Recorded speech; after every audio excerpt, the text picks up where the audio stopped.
Hello, and welcome to Dolphin's Dive, the weekly strategically minded Handelabra stream hosted by Dolphin. Handelabra believes in civil rights for everyone and in being as inclusive as possible, so any comments or activity actively working against those goals are not welcome and will not be tolerated. You can follow us at Handelabra Games on Twitch and Handelabra on Twitter, Facebook, and YouTube. You can follow me personally at LewDolphin21 on Twitter, and on Twitch and YouTube it's LewDolphin, no digits. Sentinels of the Multiverse One Deck Dungeon, Bottom of the Ninth, and Aeon's End are available on Steam, iOS, and Android devices, and Spirit Island is available in early access on Steam, and you can find more information on those games at Handelabra.com. Hello DF, and hello Brian the Wolf Hunt. Welcome to a very exciting Dolphins Dive! Because I believe that the Nameless was just released literally today. Literally today, maybe. And it's also the Steam Summer Sale. Actually might have been yesterday was Nameless released. I don't remember. It was released on a certain day, and now it's out. I'm playing the public version of this game, and you can now see that we have Blight Lord and Wayward one. Yes, Wayward one. Literally yesterday. Okay.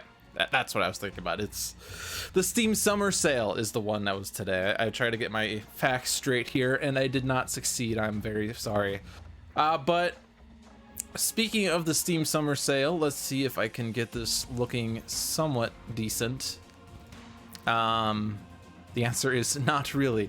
I tried to put this, actually I put it behind everything. If I put it in front, yeah, it still bleeds off the screen. But you don't need to see all that fancy information, right? This is just the important stuff right here. Right here. And let's not move the game. Let's stop that. Stop that OBS. That's not what I wanted to move. The Steam Summer Sale. Great deals on the best digital games around, now through July 9th. Or continue to Handelabra.com. The games, One Deck Dungeon is 50% off. Sentinels of the Multiverse is just $1. Spirit Island is 15% off in early access. Aeon's End is at 30% off, just in time for the Nameless DLC, which is now available. It is available as in-app purchase on mobile. You can save 30% on the full-sized expansion for One Deck Dungeon. You can get Season 1 of Sentinels of the Multiverse for just under $15. And Season 2 is now 40% off. And then there's music, which I'm not sure if those are discounted. One Deck Dungeon soundtracks look discounted, though, if I'm seeing that correctly. That looks like a strike through of the $4.99, which is consistent with the other prices, but those are discounted, and that is nice. So cool. One Deck Dungeon, but also everything else on sale. Woo! Steam Summer Sale. Now I already have everything, so I don't need to pick up any of those, but if you have not gotten any of these games yet, you should certainly look into getting some of those games. Because they are very fun, and the base games are relatively cheap, and it's enough to get your thirst up, and then you get deep down in the DLC. How is everyone doing? I am doing all right. I am here. I'm playing the Nameless. Lots of other things going on here. We can customize things a little bit. Card sleeves, playmats, skins. Ooh. Green. Nice. And different colors, I guess, for the Glutton and... We'll set all of these just to make it entirely different. And now I kind of want to just play as these two so I can at least see that.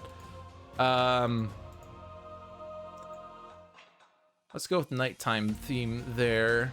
I like green. Green's my favorite. And that's very vibrant. Let's go with that one. And yeah, these now are slightly different. Lash and Mist. At least. And we're gonna play against Blight Lord, I think. If I'm seeing these numbers correctly, these are harder. Blight Lord is easier than Crooked Mask and Prince of Gluttons. Wayward one is harder than those two. I'm gonna play against Blight Lord though.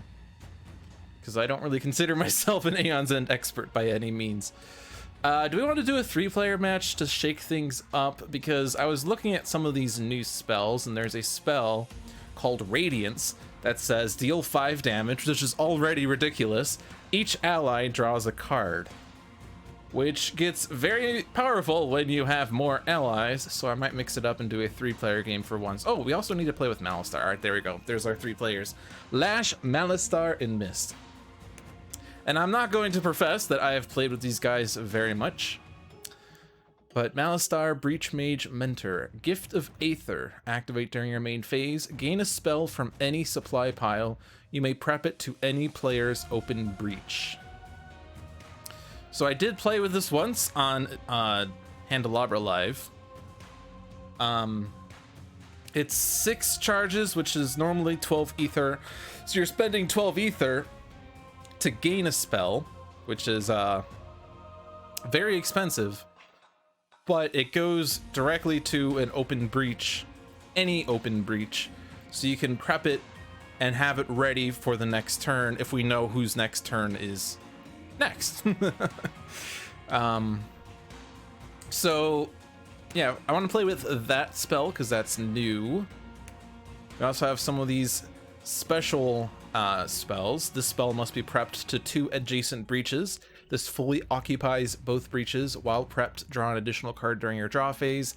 Cast, deal 6 damage. So you can't triple up on this, but you can double up unless you're playing with Malastar, who has only 3 breaches.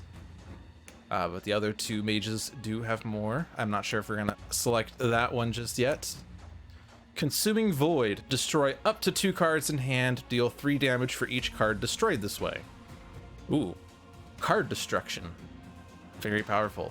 I don't know why I keep looking out and going to a different box, because it's literally the same spells. I don't remember if this one's new. That tells me no information other than, hey, we changed the card packs. May spend 2 ether to cast any player's prepped spell. I'm not sure. I mean, I don't remember that art, so I'm going to assume it's new.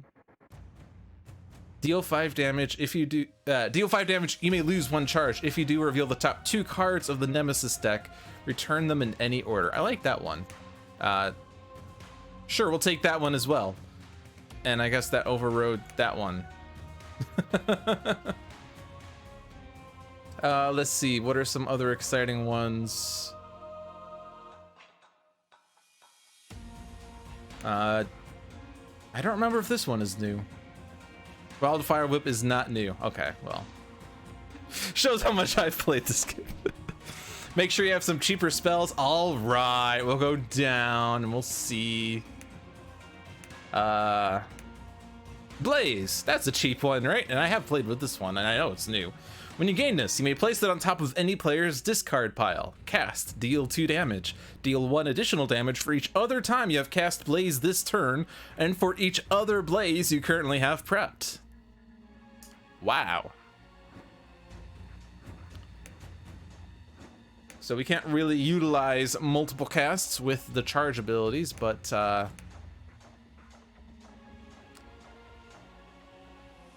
that's cool. All right.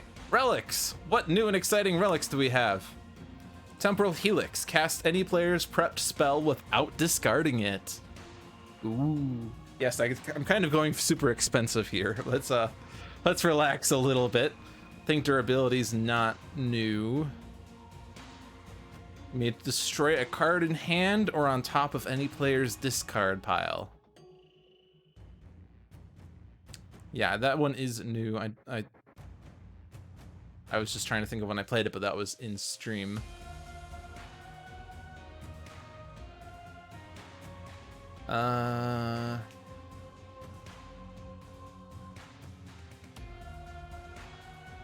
Man, are they expensive.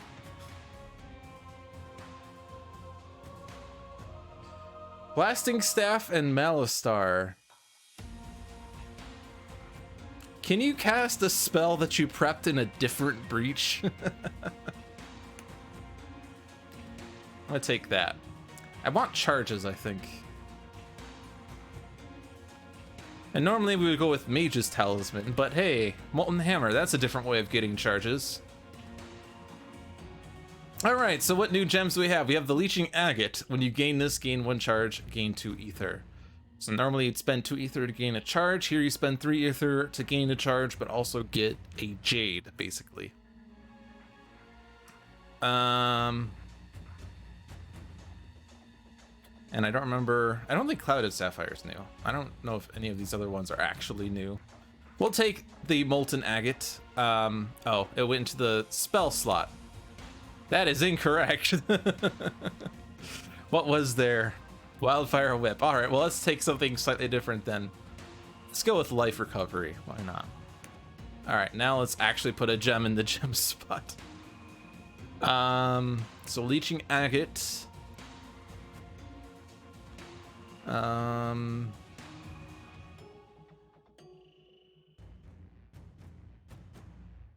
Let's go with Clouded Sapphire, just get lots of charges up. I don't normally set up the library. I usually go completely random, but since we already started, we might as well commit to it. So we have a cheap gem, we have an expensive gem, we have lots of expensive spells. Hey, let's get a Searing Ruby so we can get those expensive spells a little more easily. Sound good?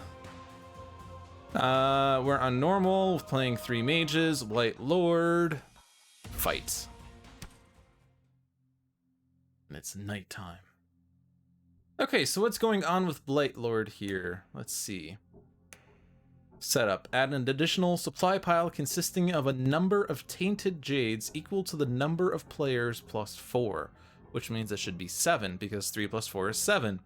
Place the tainted track next to this map. Place the Blight Lord token on the first space of the tainted track.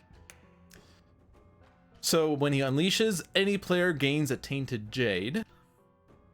Additional rules. When a tainted jade is destroyed, return it to the tainted jade supply pile.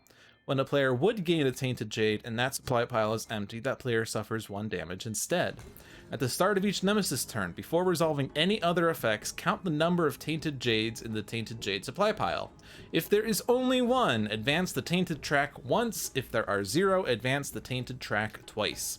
When the tainted track is advanced to a space with an effect listed on it, resolve that effect immediately. So the tainted track, which is kind of similar in structure to the Carapace Queen and the Swarms, opens up like this. This is the tainted track. Has 9 spots. So if we advance this 8 times, we lose. After two advancements, Gravehold suffers 7 damage. After 2 more, the player with the lowest life suffers 4 damage. After 2 more, Blight Lord gains 10 life, and then the players lose. All right.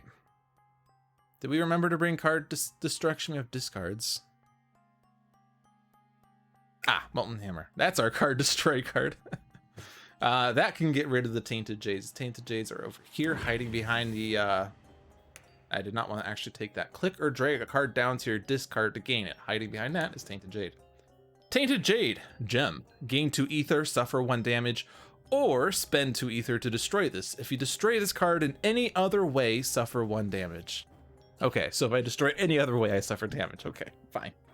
Can't really destroy Tainted Jades without some consequence. Either we spend 2 ether, which means we're not spending 2 ether, or gaining 2 ether. So it's like a difference of 4 ether in that regard. But it costs 0. We can always gain it. We could gain all of them. All right, good. We got 7 tainted ethers now. What? Going into to the horse races. No, we're absolutely not doing that. All right.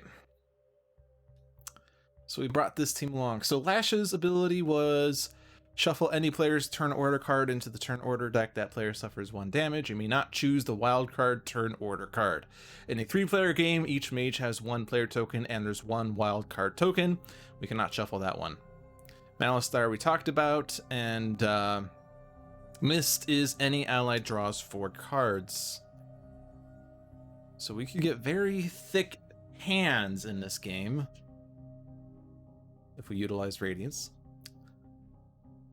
Let's see. So your unique gem, gain an ether, reveal the top card of the turn order pile, blah, blah, blah, blah. If it is, gain an ether to do. It's a mist. Woo! I'm gonna put it on the bottom.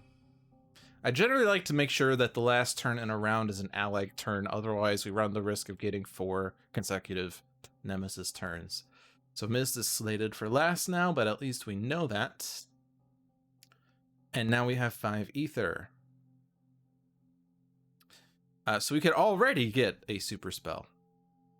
Well, it's not really a new spell, but get life recovery and 3 damage. Tempting to go for a good spell right away so we don't just have sparks.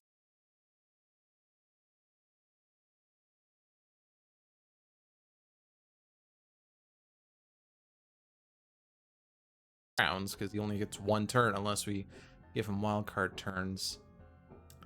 And we would like to be able to get spending power for Quicken Thought. The alternatives would be like gain a charge, gain 2 ether, so that this gives him better spending power and charges him up. And this is a very powerful ability.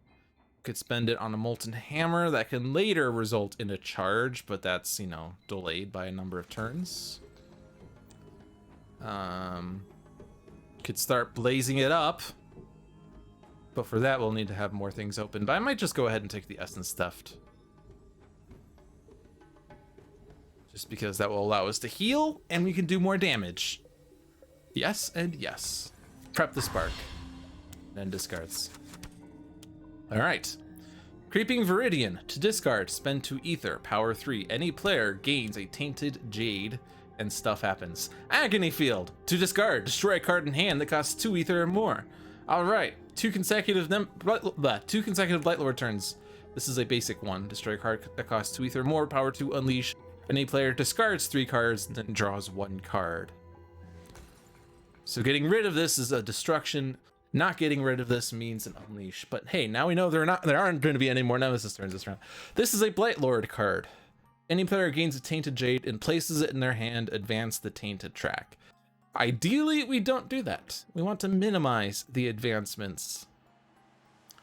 I mean, we could certainly play with them, but I do not have any degree of familiarity with this Nemesis, so I'm not sure how many later effects are going to forcibly advance the Tainted track. So I want to avoid doing that until we have our things situated. So spending 7 ether in 2 turns, destroy a card that costs 2 or more. We can't do that with anyone really until we cycle through a deck. All right, 4 ether and a spell. And notice that he does not start with any open breach. Malastar doesn't have an open breach. So if we don't prep this spell, but we buy something else, this spell will stay in hand and only draw 4 crystals. The other thing to note is that he starts with 9 crystals and this spell. This is his spark replacement. When prepped, when you suffer 1 damage, gain 1 charge, deal 1 damage. So every time Malastar suffers damage, he can gain a charge. That's an alternate way for him to gain charges, and that means that he could get those spells without having to spend as much either. Anyway.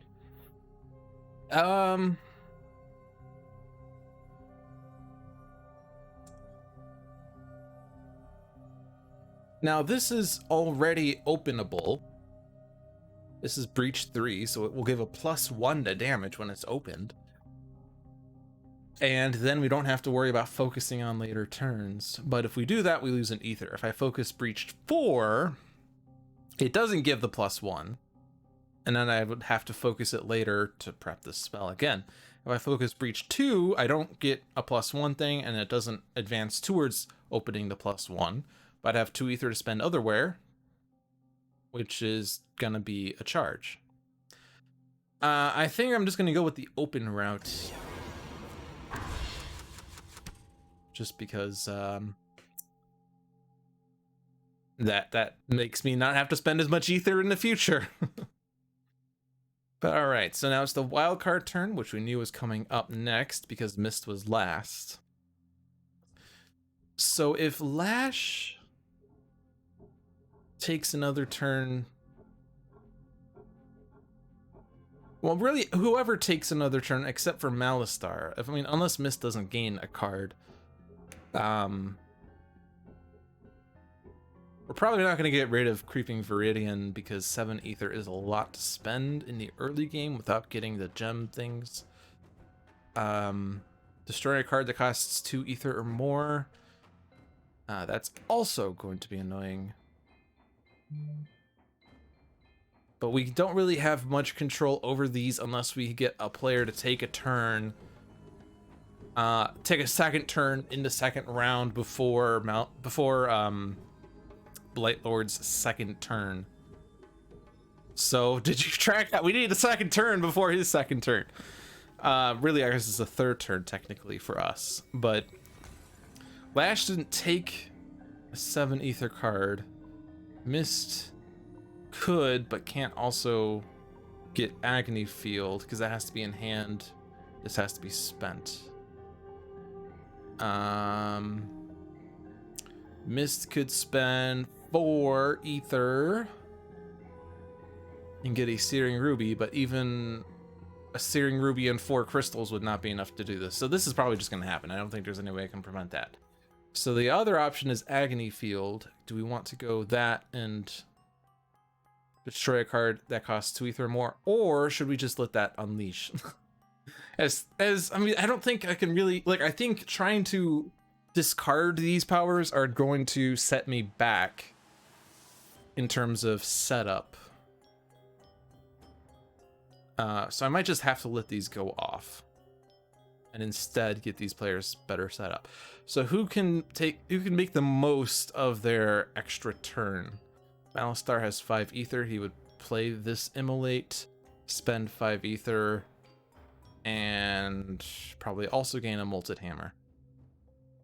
Although it's always tempting to want to take the spell or the thing you can always afford the most of. Oh, I guess we didn't actually gain a Molted Hammer. We gained the Essence stuff. It's always tempting to want to get the one you can afford the most, but which one is the most useful for our current situation? We probably just want better spending power in general. Mist might want an extra spell. She has a spark there. She has 2 sparks there. I would kind of like all 3 of these mages to have at least 1 better spell, and then we can focus on spending power. Would casting any prepped spell be worth it?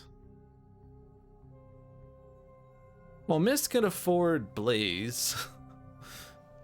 But if I go down the Blaze route, that means that Mist is gonna be the Blazer, which means that we're going to need to make sure she gets all the Blazes.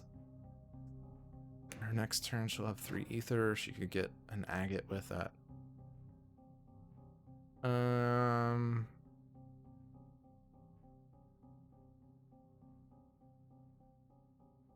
Oh, but if she would have 2 of those sparks, she would need to open a breach or focus a breach. So she's not really gonna get that. Let's have Mist take it. She'll have 2 consecutive turns. There'll be less thinking. If you haven't learned by now, I take a million years to decide any action. But this is also because I don't have all these cards innately memorized. As I was discussing, I believe, last Thursday. Eventually I will reach the point where these cards are memorized and I can just make these decisions much faster. But at least you get to learn, as I learn, how this game works. All right, take the Blaze, just so that we have a copy of it somewhere. And then you can use that spark. There's no Nemesis, or there's no minion right now. Play the gems. Prep the spark. And we probably want to just focus that breach. All right.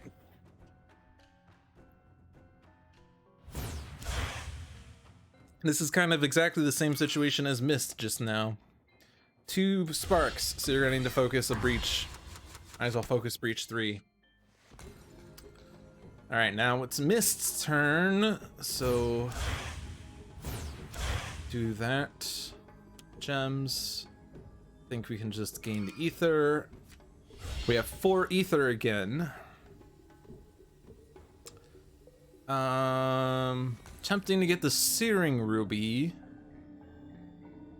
The Leeching Agate will give charges. Charges for Mist will get 4 cards. 4 cards is very powerful. Because that's better spending power, or more spells, or more actions, which is nice. And there aren't that many card draw effects in Aeon's End, other than Radiance now.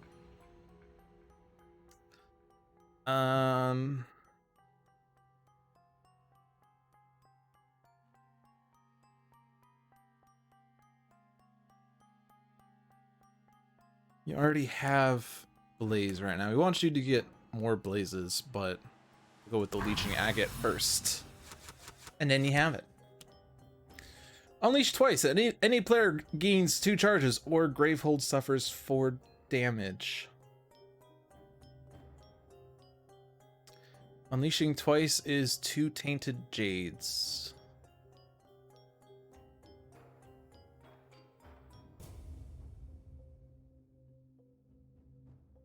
We do not have the means of healing Gravehold this game.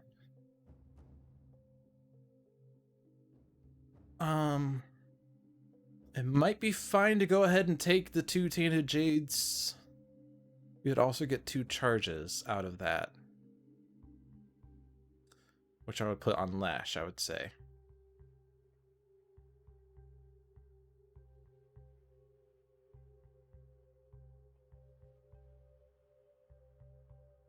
Oh, I've also dropped a bajillion frames, apparently. I went down to 3,600 dropped frames, 3.4%.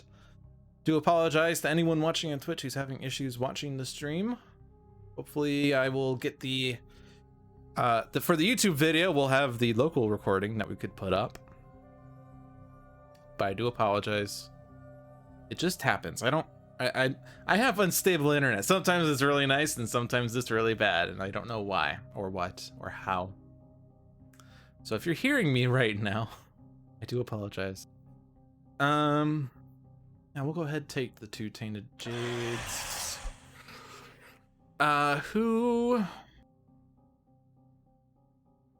Twitch itself is pretty unstable, true. My default is just that it's my fault. It's always my fault.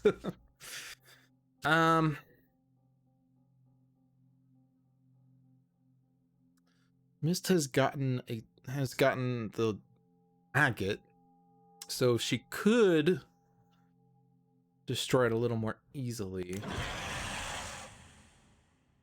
Now, if we give you 2 copies of that, though, you're gonna have 2 of these at once. I guess we could use 1 Tainted Jade to destroy the other Tainted Jade. But that'll be like 2 cards out of 5 spent on that, but that might be a nice way to just, you know, mitigate the Tainted Jade issue.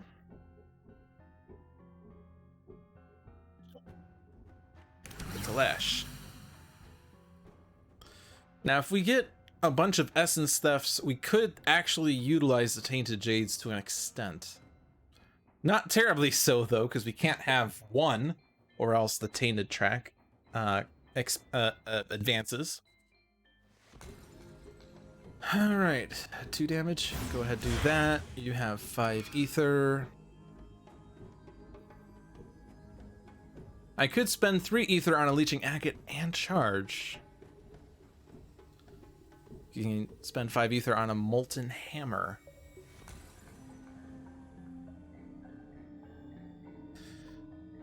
You have 1 spell and you have 1 opened breach, and if I gain a spell right now, it actually would be pretty well lined up that we'll have 1 spell and a breach.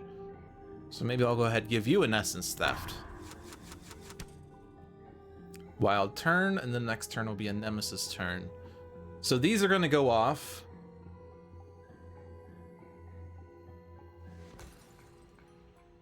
Which is certainly annoying. Unless we can somehow use this turn to get rid of that, but it does not look like it at all. Not even close. So, I mean, I guess, no, we could get rid of the Essence Theft to destroy this one. We're going to gain 2 Tainted Jades if we let these both go off. but then there will still be 3 left, right? So who wants to go next? Lash will have... Oh, but Quartz Shard is not going to be a good one to play now because you're not going to gain an additional ether off of it. So would it be fine for you to do that? Blasting Staff is probably a little too early because you have to combo that with a spell that you just prepped.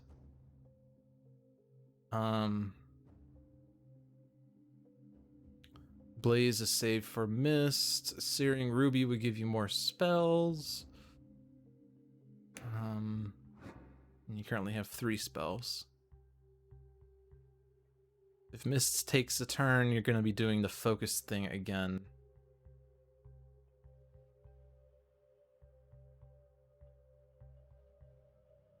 If we have Malastar prep Immolate, there's a chance that he'll be dealt damage and can gain a charge. Maybe we'll just have Malastar go off. Play the gems, prep the Immolate. 4 ether.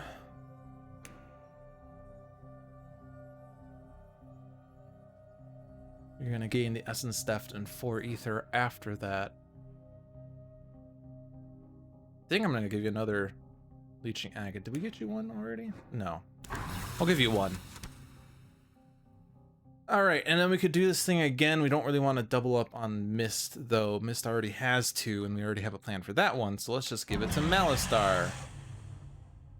Oh yeah, and this goes to your hand. Oh, it goes to your hand. Oh, but this one is... Ah. It's not quite the same effect. Okay, but I can make it the same effect of Malastar discards, because if I discard that, now these 2 are actually right next to each other. Alright. And then you're going to draw a crystal, so you might as well discard 2 crystals and draw 1, so you have that. Persistent. Gravehold suffers 2 damage. Any player gains a Tainted Jade and puts it on top of their deck. That sounds annoying. Not just the Gravehold damage, but we have 3 Tainted Jades right now in our supply, and we need to put more back. We cannot really deal with it unless somehow Lash takes an extra turn. So we'll give Lash the turn. He will focus this on the minion. Play the gems. Next turn is Malastar.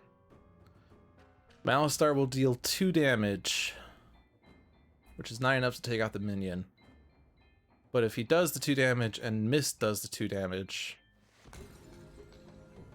that would take out the minion at the expense of some wasted damage. Normally I would put this on the bottom, but this might be better to be put on top just to make sure we minimize the minion's effect. Alright, and then you have 5 ether. I think I want the Molten Hammer now. That will help with the Tainted Jades, even though we will be dealt damage as the result, but we have to deal with it in some capacity. Play the gems. Prep the Essence Theft. You have 3 ether. You have 1 Leeching Agate.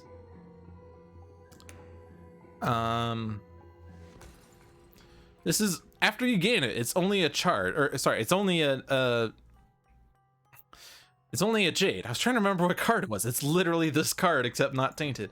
It's literally a jade, except when you gain it, you gain a charge. But now it's just a jade. Is it wrong to have multiple jades? No. Especially if you can combo it with card destruction. We do want better spending power, so we'll go ahead and give that to you. That gives you 6 ether.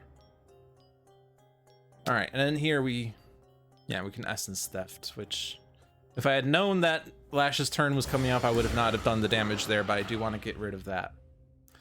So what did that do? You may discard a card in hand. If you do, any player gains a life. Why did that not go off?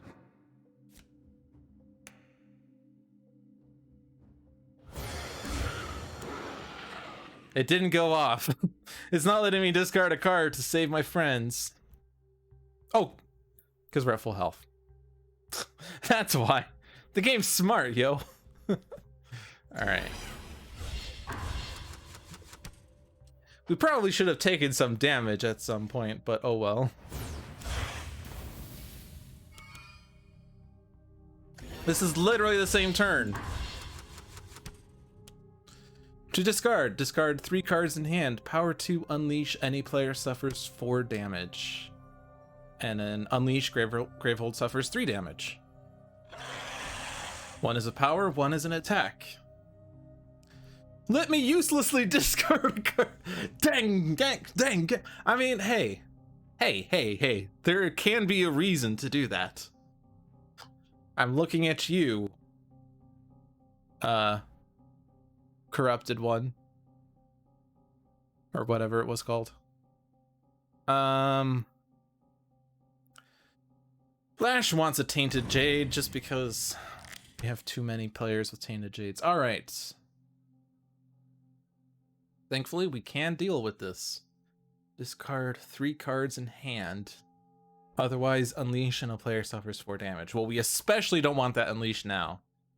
So we're definitely going to have to discard 3 in hand for better or worse. So keeping the relic, probably important.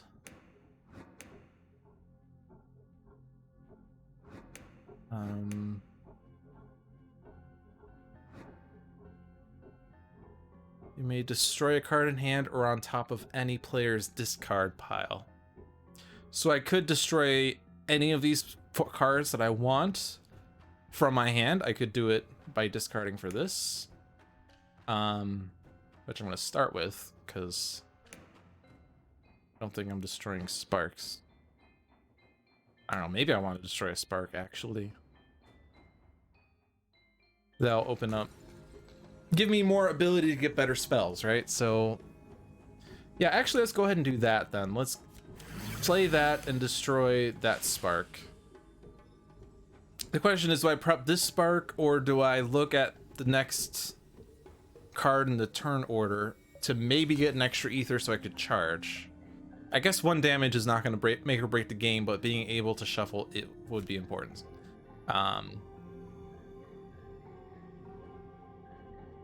Yeah, so I'm gonna go ahead and discard, and we're at 7, so actually it doesn't really matter how I discard these, but let's put the spell first.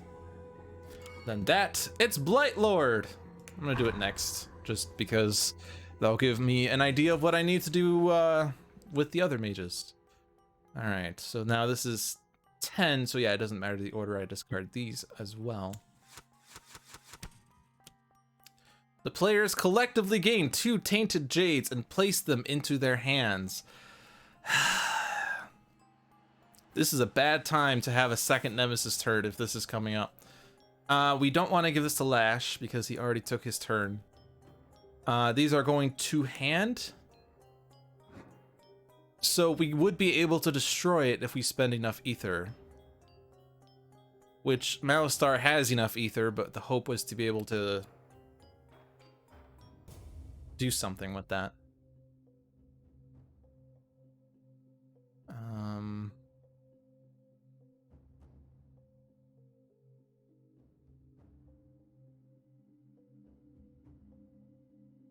You also have enough ether. You wouldn't be able to do anything else on your turn, but if we give it to Malastar, he also wouldn't be able to do anything else other than gain a charge. I'm gonna give this to Mist. All right, this looks like a plan. All right, damage and damage. And then let's not play all gems because it's going to play my Tainted Jades, I'm sure.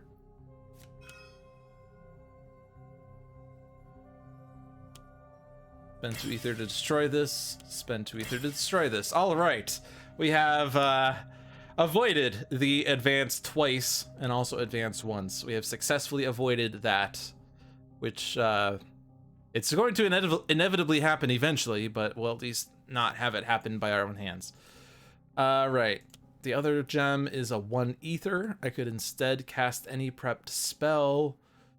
I don't really see much reason to do that.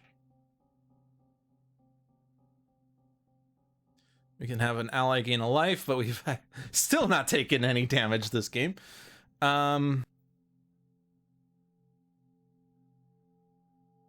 There's no reason to gain the ether, but I don't really like. There's no difference between Malastar doing this now or later. Like maybe he'll play it.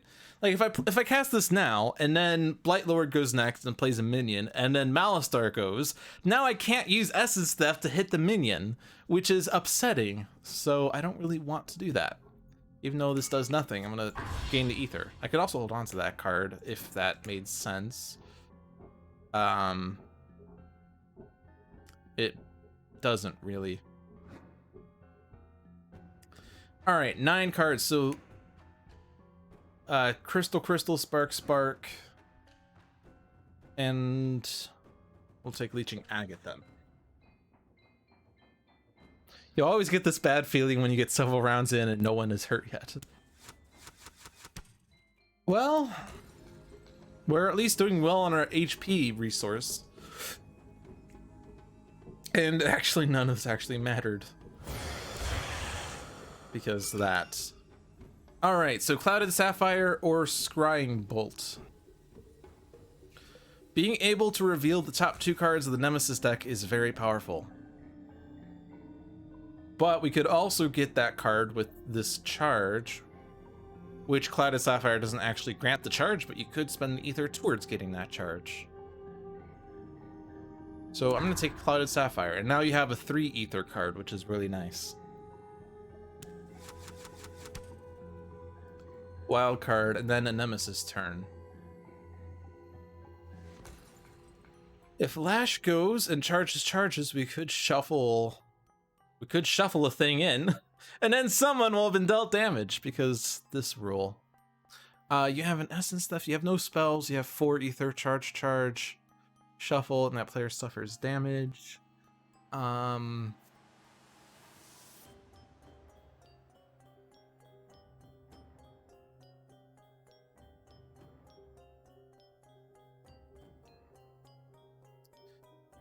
I would really like for Immolate to actually be in play before Lash's thing goes off, though, but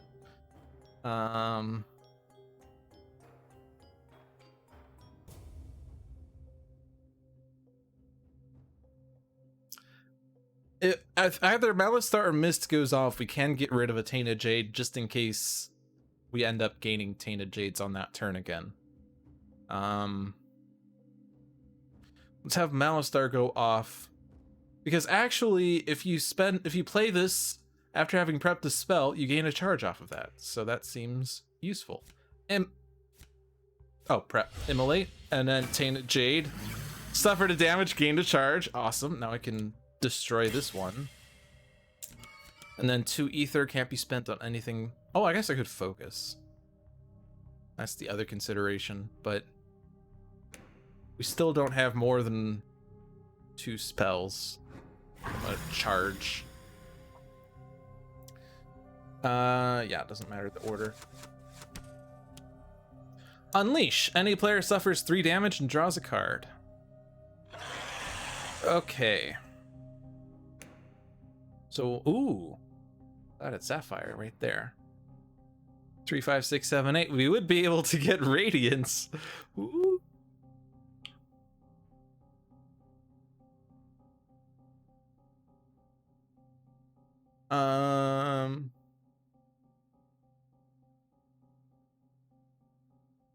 Malastar has the best means of getting rid of Tainted Jade with his ether now.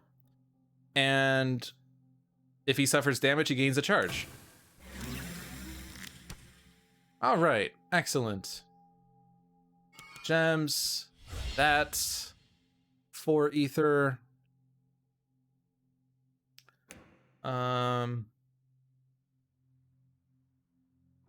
You want spending power? Let's use Searing Ruby. Needlemaw. Hey, that's our old friend.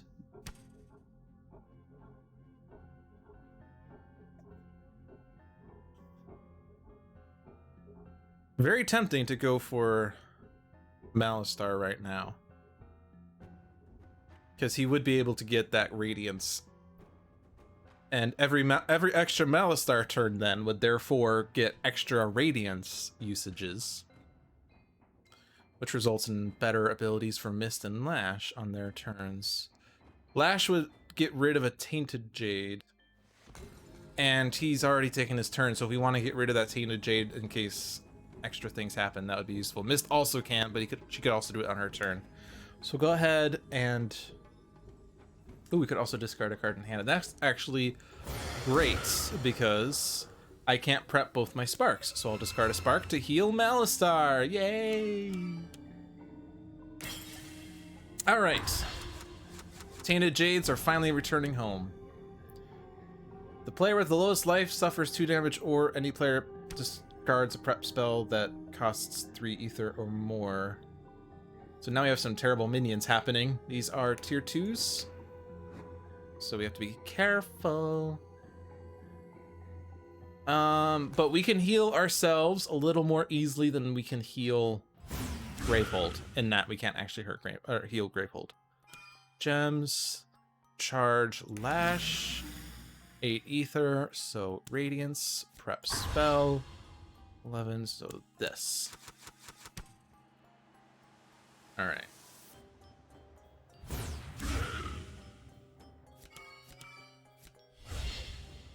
We can destroy one of these, and the other one we could use...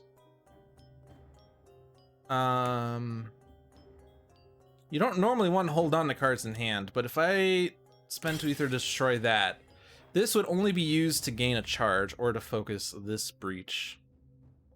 Which I guess isn't terrible, because then only one more focus will open it, and you do have a multitude of spells even next turn. And if you hold on to this, then you'll gain Crystal Crystal, Spark Spark, and you'll spend 2 ether destroying the Tainted Jade, and then you'll not have enough things to prep the sparks. So we'll go ahead and take the damage and focus.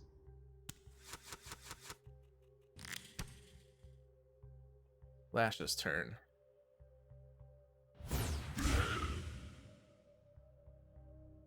Okay. Malastar.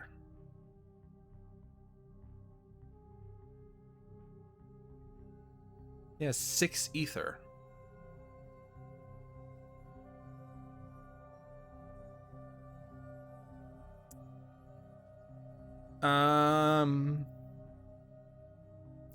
You would be able to prep this, gain a spell, prep it to any open breach, and then we could have a Radiance for free. And he would still have 4 ether that he could use to buy Searing Ruby. Or he could buy another Clouded Sapphire.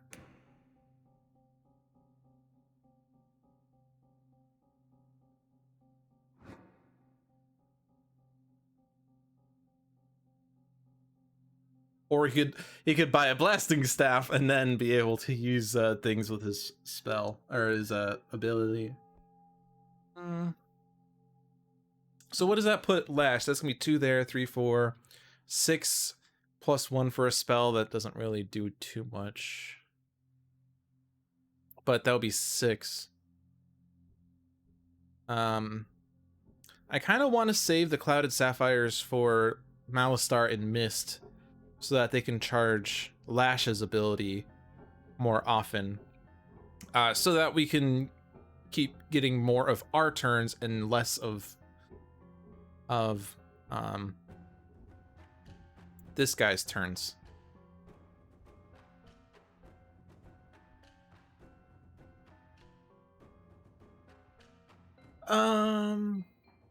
We want to save Blaze for Mist. Although you could buy it and give it to Mist.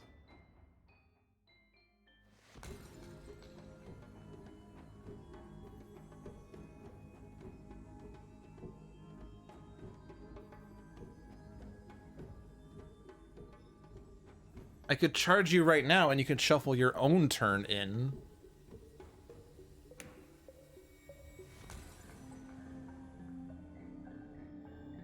If you do that, we're not going to actually know where Malastar is then. Which I guess I could have played 2 of my crystals and then charged this and done this and then been able to use Quartz Shard and have more information then. These are all options. Oh, we could also Molten Hammer, and that will give me a charge. Oh, okay, well. Or I could charge this, shuffle Lash in, and then play Molten Hammer and have an extra. Oh my gosh, I've just gone through every single permutation of possibilities for this turn. Why do I do this to myself? Just do something. Just trying to figure out what will be the most useful.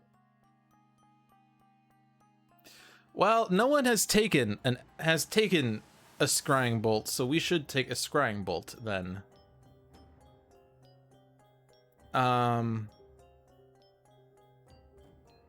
So this choice doesn't actually matter. I'll play my gems, I'll gain a Scrying Bolt, I'll gain a charge, and I will use this ability.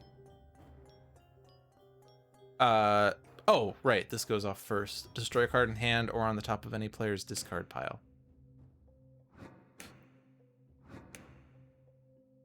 I guess I could have done this better.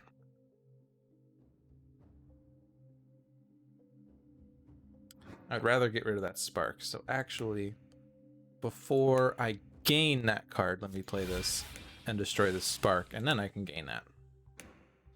Get rid of the sparks to make way for better spells. So that leaves me with 1 ether. Can't do anything with that, but I can use this to shuffle my thing in. And now Lash will have an extra turn this round. Yay! All right, 7. So 3 of these will be drawn. There should be those 3.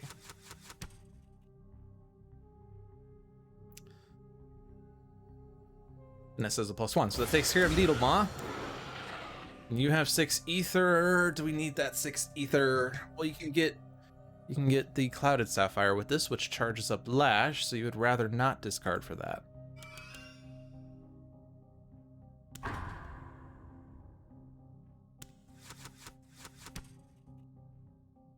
Malastar suffers 2 damage or discard this Blaze. We'll take the damage, that's fine. Cauterizer, any player suffers damage equal to this minion's current life. You have Tainted Jades. Well, we have 4 in the deck, so we're fine there. Although we have this trick again with Immolate. And if you charge up, you can get this prepped.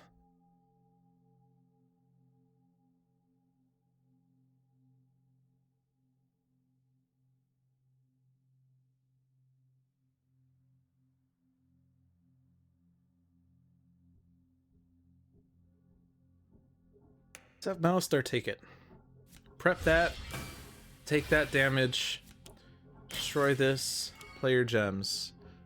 So now we can gain this. It really could be anything, but this is the most expensive and feels like it's the best, just because I believe in card costs. Having a free Scrying Bolt, however, is also nice, but this costs a charge.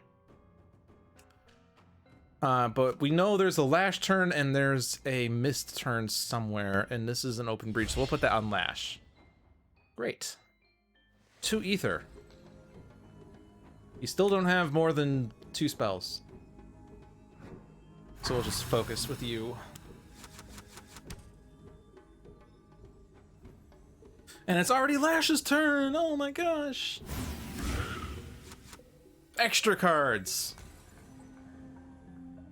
Okay, gems, 3 ether, 2 spells. So you're gonna have to focus somewhere. Mist, so we're ending on that turn. We will not be able to take care of Needlemaw or that guy.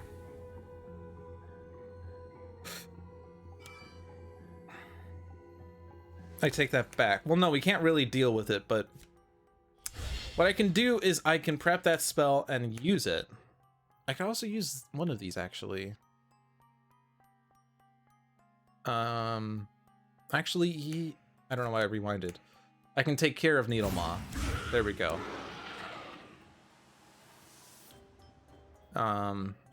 We still have this guy to deal with, though.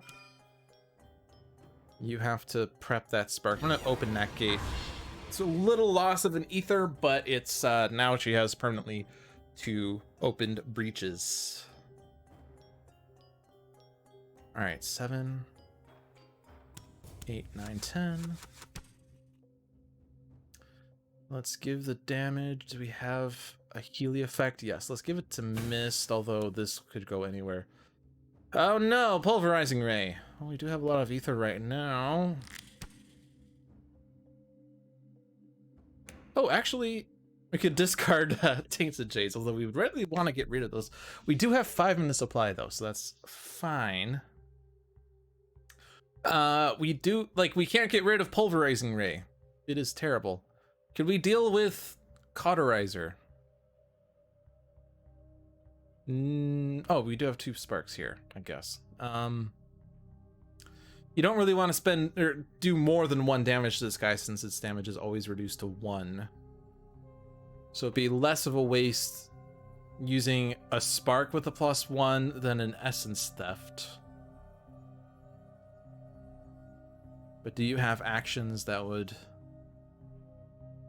kind of mitigate that? I'm gonna say no. Mist will take the turn.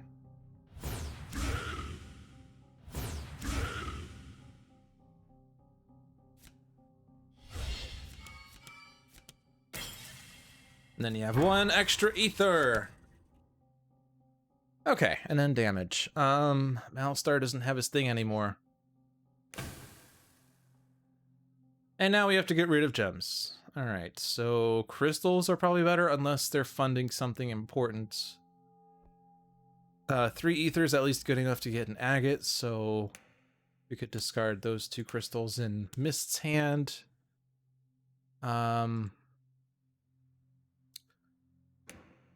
Crystal, Quartz Shard, Ruby, Molten Hammer, Scrying Bolt. You only have 1 spell, and so that's fine. I can go in the 1 breach. You have 4, possibly 5. You probably want to keep the Quartz Shard because that will give us information anyway. Malastar has 3 crystals, a Leeching Agate, and a Clouded Sapphire. That's enough for 8 ether. We do have 2 Radiances now, though, so actually it's not as vital to pick these up. If it's technically vital, but if you get rid of those, you'll still have 5 ether you could use to gain a charge off of Molten Hammer. Or you could get another spell. But yeah, I guess it makes sense for Malastar to discard the crystals. And then that's 1 more crystal.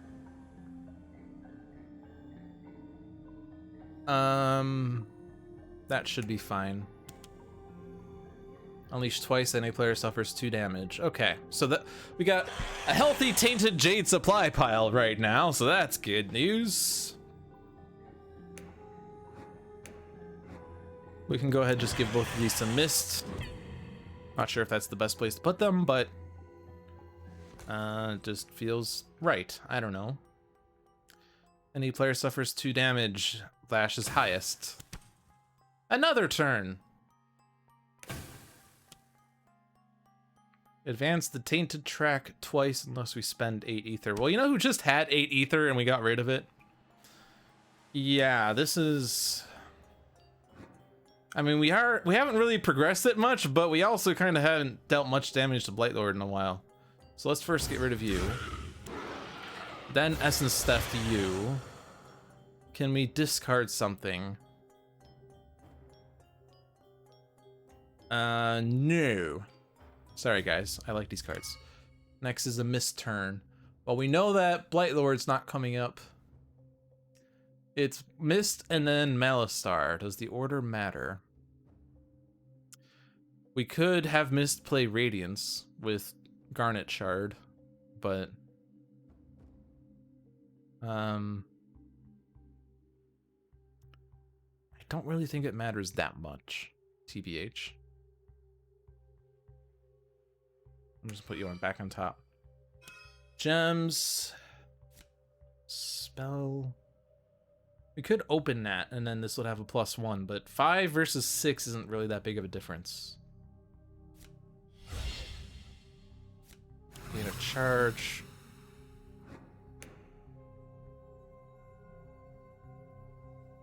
We could destroy this, and then you'll be dealt 1 damage, but we're kind of being dealt that damage anyway. Oh, you're taking that damage. Oh, well. Oh, well. All right, we got rid of that. Was it better to do that versus something else? I don't know. All right, 5 ether. Get a spell.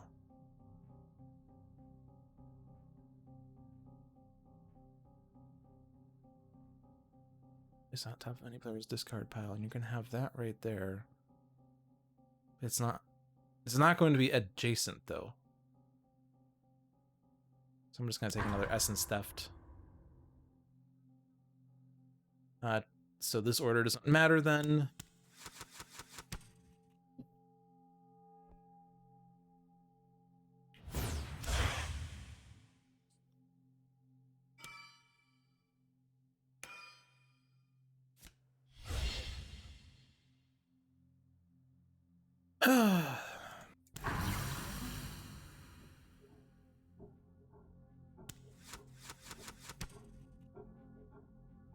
All right.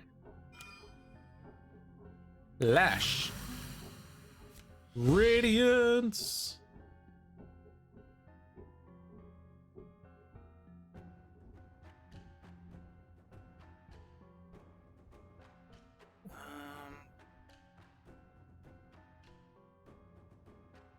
I mean, it's definitely going to combo with Gift of Ether, right? But do I want it / need it? Let's just take more Molten Hammers. We gotta destroy these extra cards in our decks that are littering it up. Alright, the players collectively gain 3 Tainted Jades and place them on top of their decks. Well, that is not a good number.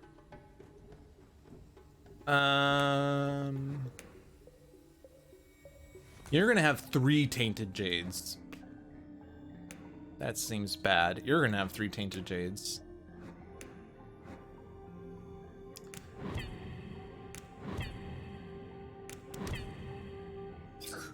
I'm not sure if that made sense. I'm kind of at the point where I don't know what makes sense anymore. All right.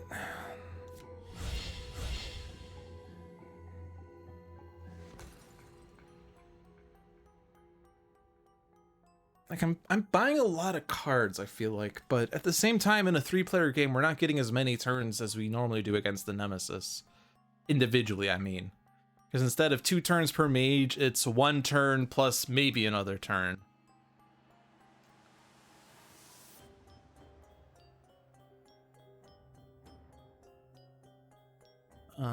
Is there a reason to open this breach?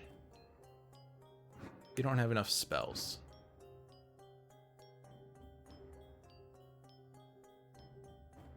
I'm just gonna keep getting those. Vertigra. Any player suffers 3 damage if this minion is 8 or less life. Advance the Tainted Track. Well, okay, so that was his 2nd turn. That's good news. That's very good news. We have a wild card, and we have Malastar and Lash.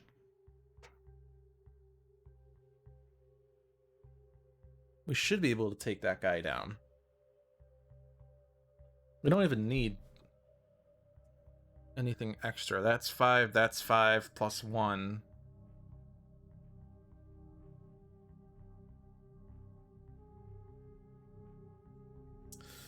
So if we do 6 and 2 and 1, that would take it out. So Mist will take the turn.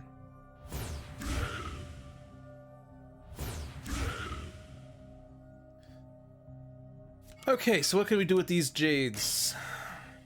I can destroy 1. You have health, so you could take the other one and then gain that gem. And that's perfect. Each ally draws a card now. Nice. Lash always. 7 ether. We kind of want more of these essence thefts.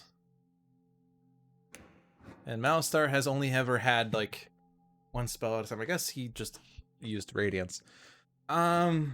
Let's give you another Essence Theft, and then you can charge.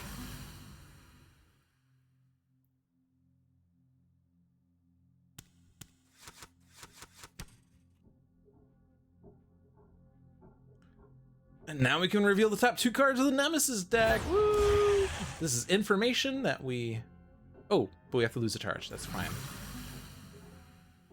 Okay, so Baneful Crux. To discard 2 cards in hand that each cost 4 ether or more.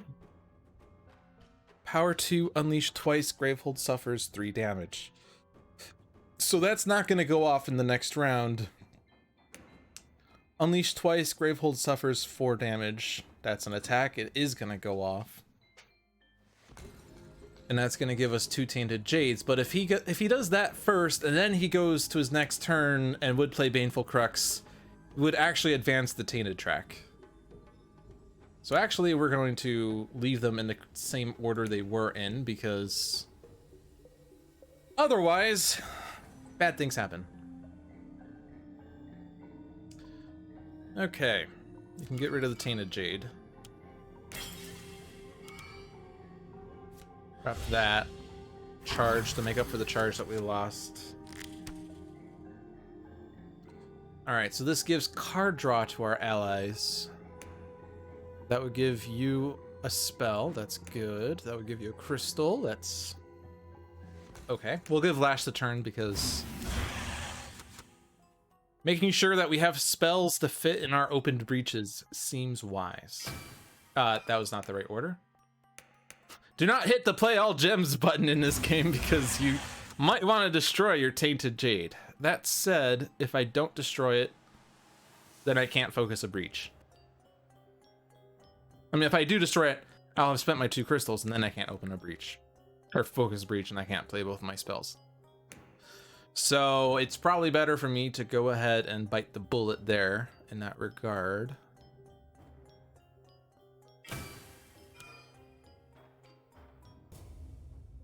Part of destroying it requires you to play it. Well, I don't suffer the damage if I spend 2 ether to destroy this.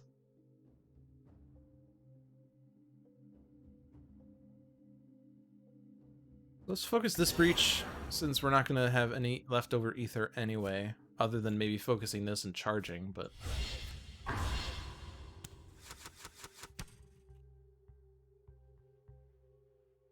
okay.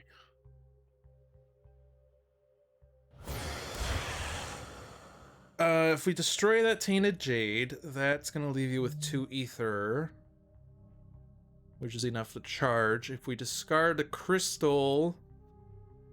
we'll have 1 ether, which is not enough to do anything. Is the 1 health more important than a charge for Malastar? Well,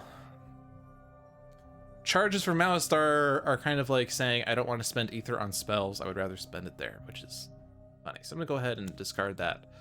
So that we have life, because we are now all at less than half health. No! No! No! Do not hit the play all gems button! That is the wrong order! Discard 2 cards in hand that each cost 4 ether or more, or unleash twice. Oh, right, we saw that. Doi. And that's why we put you second, because otherwise we might have had this happen. And this goes where? Top of discard pile. Lash has a pretty thin deck right now, kind of. Although Malastar really has the most spending power, but... alright. We're at least damaging him again, that's nice. Discard to do what?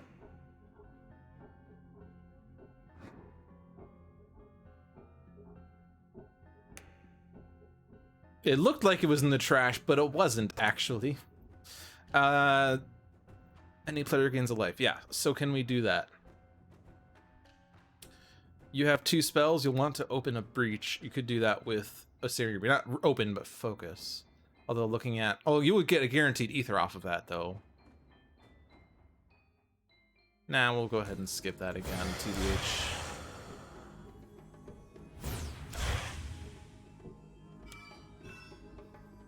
Hey, that was Mist's card. Interesting. Destroy a card in hand or on top of any player's discard. That's a Spark. That's a Tainted Jade. We could just get rid of that right now. Take a damage to do that. We're soon upon tier 3, I'm sure. Which might say, put all Tainted Jades into play. Nemesis takes another turn right now, or something like that. I don't know. I'm making up things.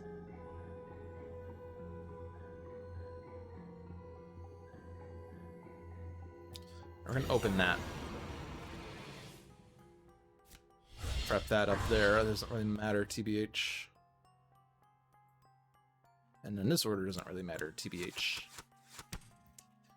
All right, 28 damage. Can we do this? You have 7 cards because you haven't had a turn since we had 2 of those radiances.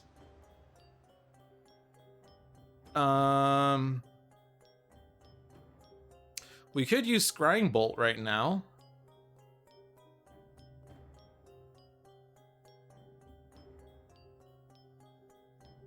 We haven't used Mist's ability yet. You could also charge that up. Actually, 2, 4, 6, 7 without that. So if you use this to play the Scrying Bolt and then spend 4 ether to get this to give 4 cards to someone who could use it the most, you'd have 3 ether left over. And then you can get a Leeching Agate to get a charge back. Or you could use the Leeching Agate instead of spending 4 on a charge, which is going to leave you with 2 ether, which is not really any different. You would get 2 Tainted Jades, and you would be able to destroy them. You get 2 spells. Actually, you're gonna have 2 spells there. You'd have enough ether to focus a breach. Actually, you would have 6, 8, 11 ether. We could actually have you, like... I can't see what these costs are, but I believe this is like 11 ether to open. You could actually just open it directly. No, it's the same as this, which is 10. We could just have you spend 10 ether and open the breach.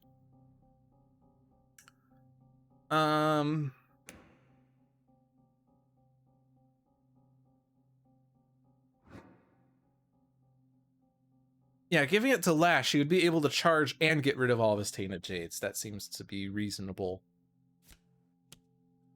But we can still do this, which is important. You're losing a charge to do that. All right, these are both tier 3s. Gravehold suffers 4 damage, and the player with the lowest life suffers 4 damage, or shuffle all of the Nemesis turn order cards into the turn order deck. Getting that first is actually better, because that basically means that you have a null turn. I want to actually see what the other one was. But if he does that first, we shuffle the Nemesis turn order in, well, that's just going to put the thing it just revealed back in. It's really bad when it's like... It's really terrible when it's like the 6th turn is the Nemesis turn and it reveals that. Because then it just says that Nemesis takes 2 consecutive turns right now. Although I guess you would opt for the Gravehold suffers 4 damage part. Welcome, Seamus. We had some internet difficulties apparently earlier on. It doesn't seem to have happened since. We have not changed the drop frame count, so that's good. Glittering Doom. To discard, spend 8 ether. Power 2. Any player discards 3 cards in hand and then gains 3 Tainted Jades and places them into their hand. That's actually not terrible. We have enough ether to get rid of that. Malastar will have enough ether, like, on any turn, basically. But it's also power 2, which means it doesn't really matter if it's revealed first, because we'll still have the entire round to deal with it. But putting Sunder first seems better. Then I play all my gems, and then I can charge, and then give Lash 4 card draws. And Brian, your GF won the bloopers again. Is that from the videos that he's been doing? I don't remember. Blaze, that we've been trying to do multiple blazes, but that's not really panning out at all. But there, charge. All of the leeching agates are basically here. Yeah. Or no, there's 2 more elsewhere. Somewhere. There's 2. Okay. So no more leeching agates, no more free charges. Well, not free. 10. So this order actually doesn't 100% matter. And mist is going off again.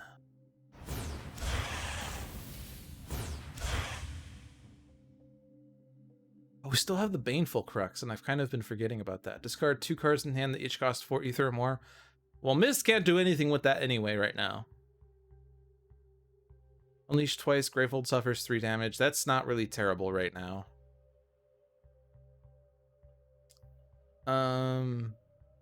Those.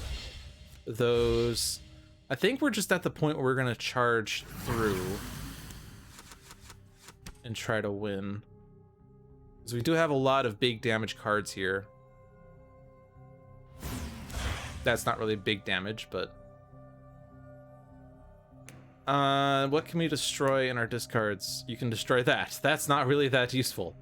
We could destroy Immolate. Well, that's also not that useful. Destroy a card in hand or on top of a discard pile. Well, you would have 6 ether. If you destroy a crystal, that's 5 ether.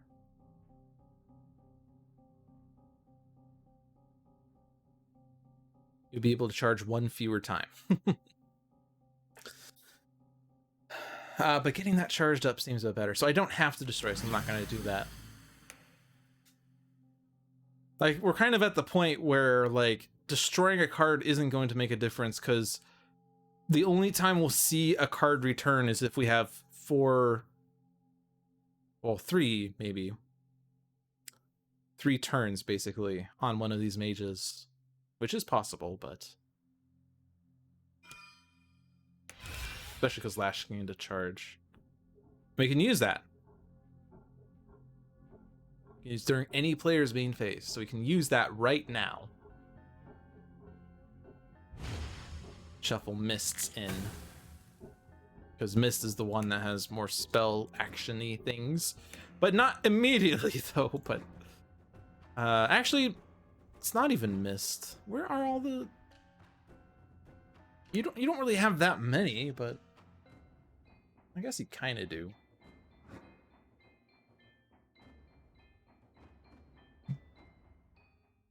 But I can't do Lash because we didn't reveal Lash anyway. I don't have to do that right now, do I? Well, no, here. Charge. That. Prep. There.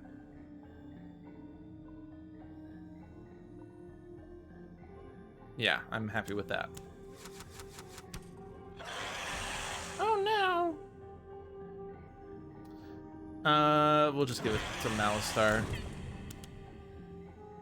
Oh, no.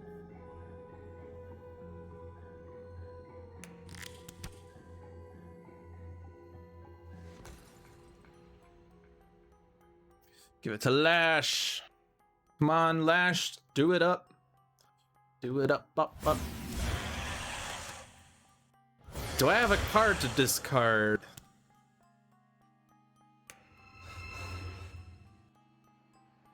Do not play the Tainted Gems first. Okay, well, you don't actually have anything else to do then, but you can prep that at least. Oh, it's a Lash turn. More cards! He's down to 1. If only we had a Blasting Staff immediately available. Well, it doesn't really matter then, right? We're just waiting for whoever's turn is next. It's not Blightlord. Blightlord is not going next.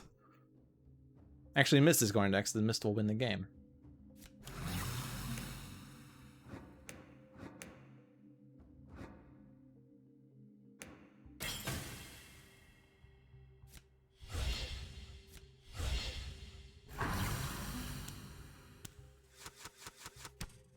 Yeah, we won.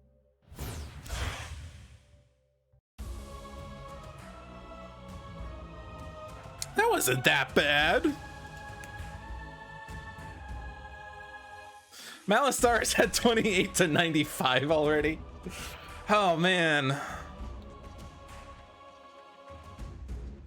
I love that, like, people, for lack of a better word, suck at playing this game.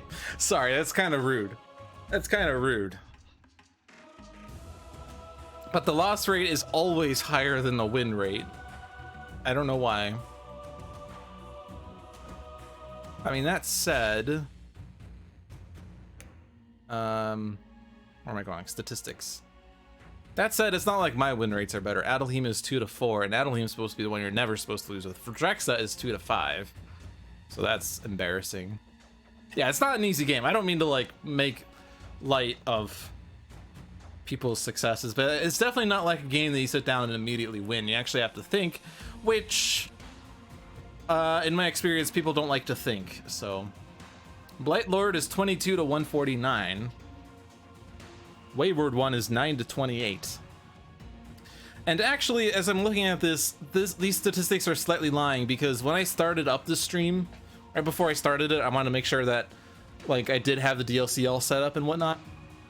And even though, like, I started a game in beta, just to see what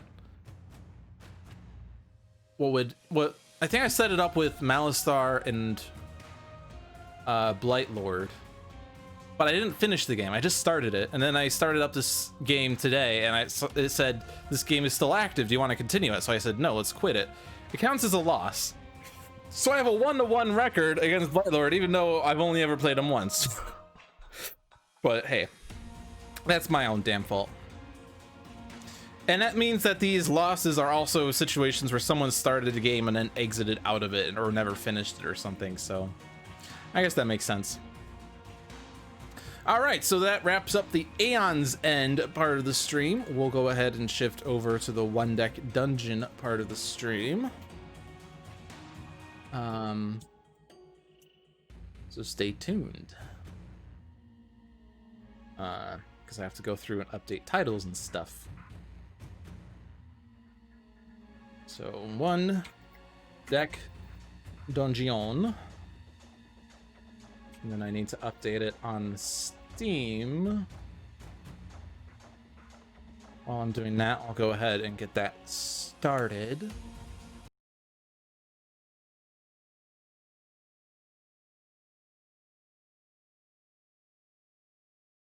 All right.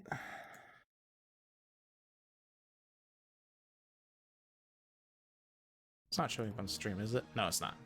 It's sensitive information if it was showing, which would be very, very bad. Okay, that is up to date. So for those of you who missed the introduction, friendly reminder that the Steam Summer Sale is active. I've deleted that source, that's fine. Yeah, it's gone. Steam Summer Sale is up through July 9th. One Deck Dungeon is 50% off. Sentinels of the Multiverse is $1. Spirit Island in Early Access is 15% off. Aeon's End is 30% off, and the Nameless expansion is now available. I don't think it's on sale per se, but it is available. The One Deck Dungeon Forest of Shadows expansion is 30% off. Sentinels of the Multiverse Season Pass 1 is under $15, and Season Pass 2 is 40% off. I don't know what exactly those prices are when it's 40% off versus $15, but it is reduced in price. So you have that going for you, which is nice. All right, so what are we gonna do here? Well, I've been neglecting achievements for a while. Does it say what achievements I've not gotten? There are some secret achievements which aren't gonna show up. Maxed out, all maxed out. We're still kind of working on no easy prey, win a game without facing any encounters that have fewer than 3 experience. That one's a bit hard to do, because if you face a 2 experience door, you just have to flee. And if you only find 2 experience doors, you're kind of screwed unless you have an ability to get rid of an open door, which there are means of doing that with progression, and also with, there's a potion that does that. Win a game only claiming and using free skills. We haven't gotten that one yet. Win a gauntlet run on fearless difficulty. I think I did that, but I think it didn't count because I did it on Forest of Shadows, is my guess. I got those, yes. I got the mana and the strength and the agility one. I have not gotten the free skill one. And then there's the Forest of Shadows hero progression sheets, which are similar. And then the hidden achievements, I believe, are the ones that say lose a game doing this thing. Lose a game by fighting the Wraith and converting an item that previously gave you enough hit points to survive and die that way. Or lose a game by running out of poison tokens and taking damage. Those kinds of things. Or there's one encounter that says immediately place 1 damage, lose the game that way. I don't really want to chase those because those involve losses, and losses make me sad, and they also mean that the statistics are going to be offset a bit. Loot has insider information. Actually, you can find that information on any Steam achievement list. I usually use true Steam achievements. I don't know why it's called true Steam achievements, but I use that when I reference different achievement lists. That is up there. It is public information. If that's a spoiler to you, I do apologize, but it's too late to go back. It's too late to apologize. Let's play with Mist. Because we just played Aeon's End, let's play Mist. We used Mist and Aeon's End. Anytime you play with Mist and Aeon's End, you gotta go and play Mist in one deck dungeon as well. Come on.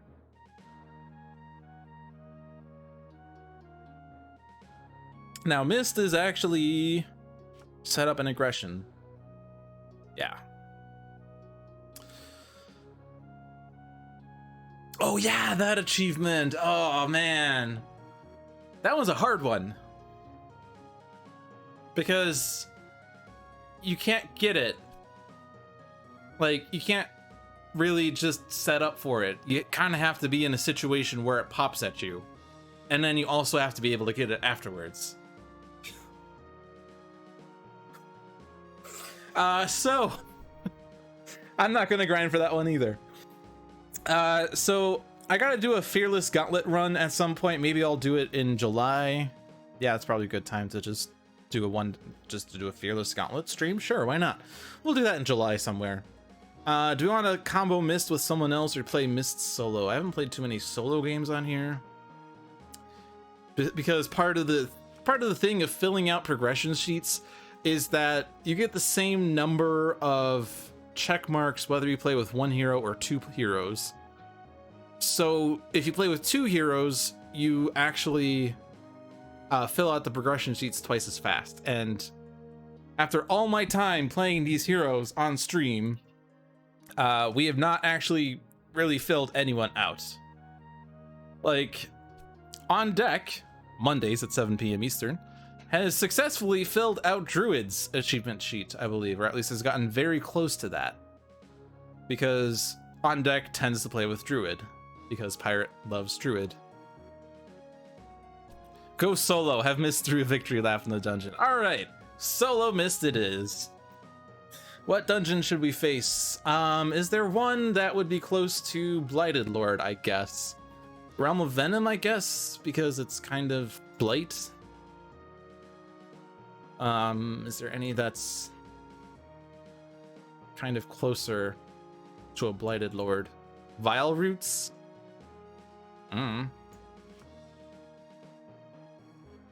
Pirate was sad to have to give up Druid soon because of completed progression.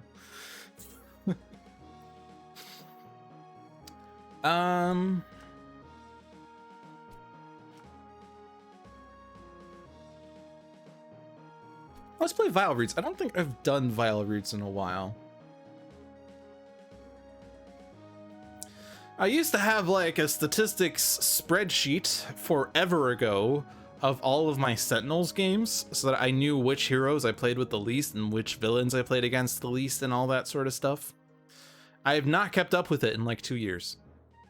Partly because I shifted over to being a variety Handelabra stream versus a Sentinels stream.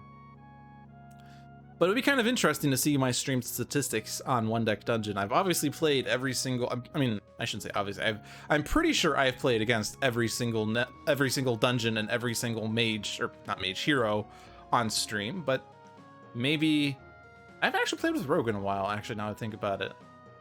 Rogue was the first hero that I used when I learned One Deck Dungeon, and I lost that game, but I got very close.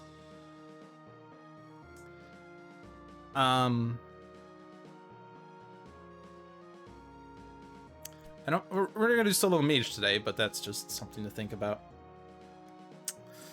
Yeah, there's the potion that would discard the encounters that are 2 experience or less. Do you want to try for that this game? Mist is powerful, right? Let's try for that. We're not going to fight any encounter that has 2 experience.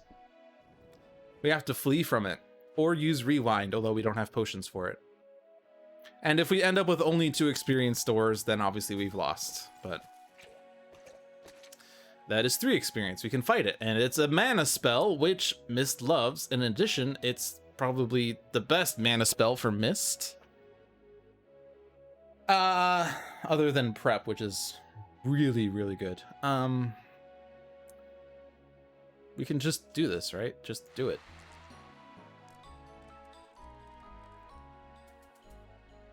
So let's see. Reduce the difficulty. Yes, there we go. Oh, before we even do other things, let's do Fearlessness for our free heroic die. Blind Luck gives me a 2. This strength square is kind of screwed. We could prep here. So with prep, you kind of don't see it, but prep, for every 2 mana spent, you choose to store a strength 3 or agility 3 here, and you replace the skill with Chaos Arc. Chaos Arc says either gain all of the dice that are on here or add 3 to each of their numbers. So I could use prep and then use Chaos Arc immediately, because it's a different ability, you can't use it again, to get those strength 3s or agility 3s as we need. And that's an auto ability, by the way, it's not a mana cost thing. And that way I could cover whatever squares I would want. Or I could prep now and then use Chaos Arc, but use it to add 3 to the numbers and then have 6s for a future encounter. Blind Luck and Prep gives me a free Strength 3 or Agility 3, I guess, in that sense. But being able to have 6s later is valuable if I can get away with it. Can I get away with it? I don't know. That square is kind of screwed. It's only 1 damage, though. This Agility square I would really like to be able to cover. Or, sorry, this Agility box I would really like to be able to cover. This Agility square, I don't mind. However, I can cover the agility rectangle by converting these to heroics, and then use Blind Luck to get a mana 2 that I put into prep to gain a strength 3, and then Chaos Arc I could use to add 3 to it, and then have that 6 for later. I'm gonna take 1 damage and 1 time. I will accept these consequences, thank you. But I want Fireball.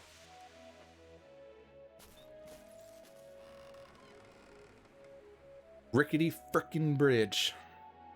Sorry, I'm just I remember, I think it was a Dane Cook joke that said, there's this rickety frickin' bridge that is a speed limit of 5 miles per hour, and I would feel bad for the day that that speed limit is enforced, because the police officer will be like, I pulled you in going at over 12 miles per hour. That's over twice the legal speed limit.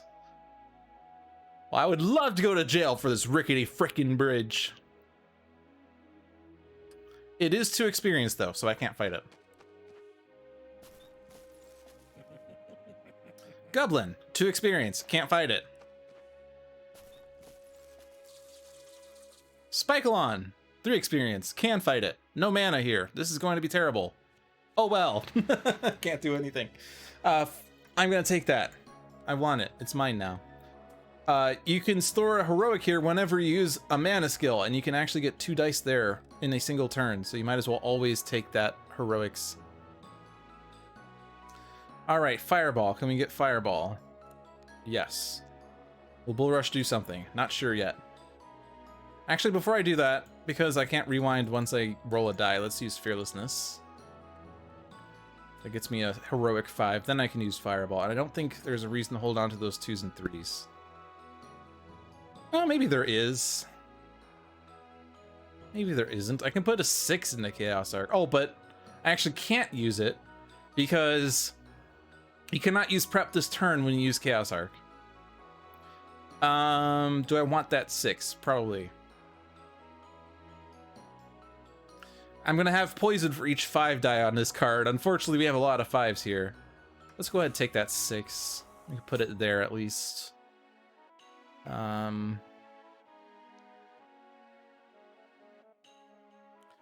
Yeah, we kind of don't have good numbers here for this.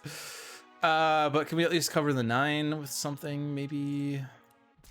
Kind of. Hello there, Licky. You can call me Lude. I do go by that sometimes. Oh, I can get a strength 2. That's probably the best I can get there. Does that change anything? Not really. Still missing 1 number there. Okay, so 3 damage, 3 poison, 3 time. And the 3 damage and the 3 poison means if I fail the poison roll, I'd take damage. Or I would die. I would lose the game. And that would be a very, very short missed game. Is there a way I can cover more squares without doing 5s? Like if I cover this agility 4 with a 5, it turns a damage into a poison. If I cover this 5, it does the same thing actually. If I cover this, it replaces a poison in time with a poison.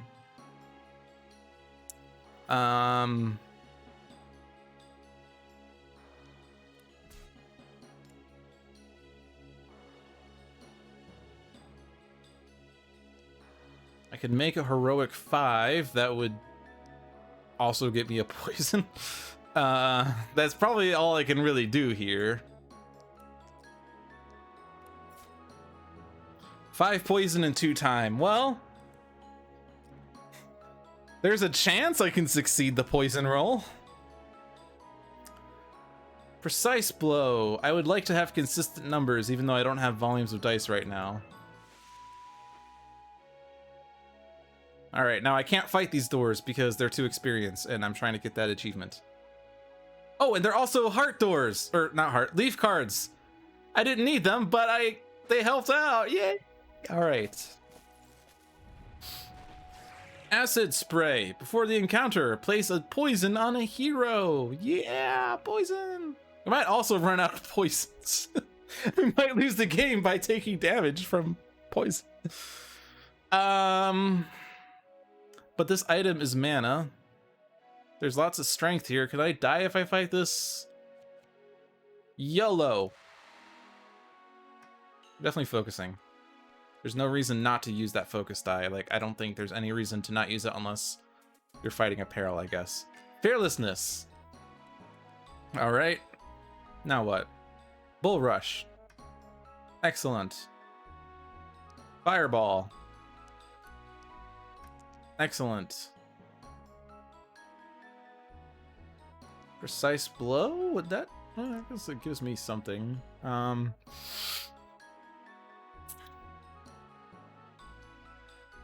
have to cover that. We want to minimize the damage. But we do have, like, we would like to be able to prep, I guess. And if we use prep, we can actually help get some assistance off of prep, right? So actually, what did I... Oh, I didn't use blind luck yet. That's right. If I take mana 2, and I throw that into there, which is a bit of a loss. But if I take those 3s, that at least covers the 9. And the 5s. And I mean, I'm already kind of screwed on poison, so extra poison isn't going to change anything, right?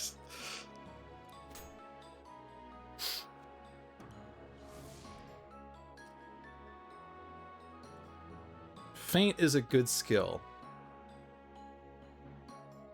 That's an agility 6, but mana dice and a heart.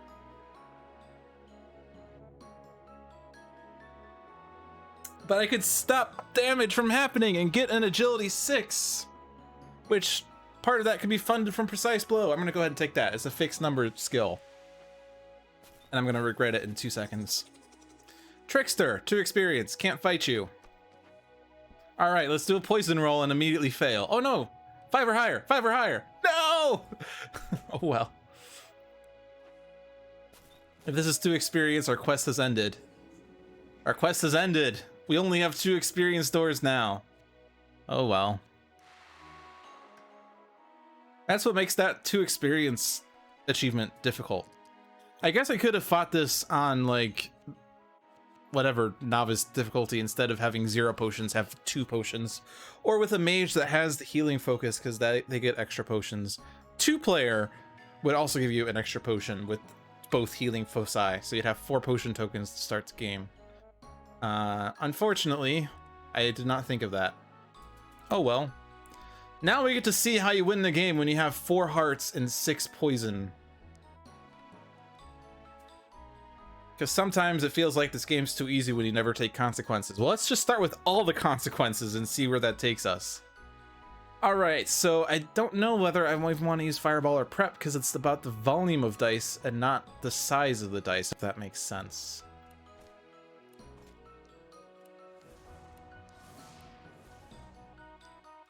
I mean, I would like to get my dice back, I guess, but that gives me everything except for that 3 agility, which is not really a problem. But I could get a free strength 5 with Fireball, so that would at least go there, and that returns something. I can use this in the Precise Blow, and that gives me a strength 5.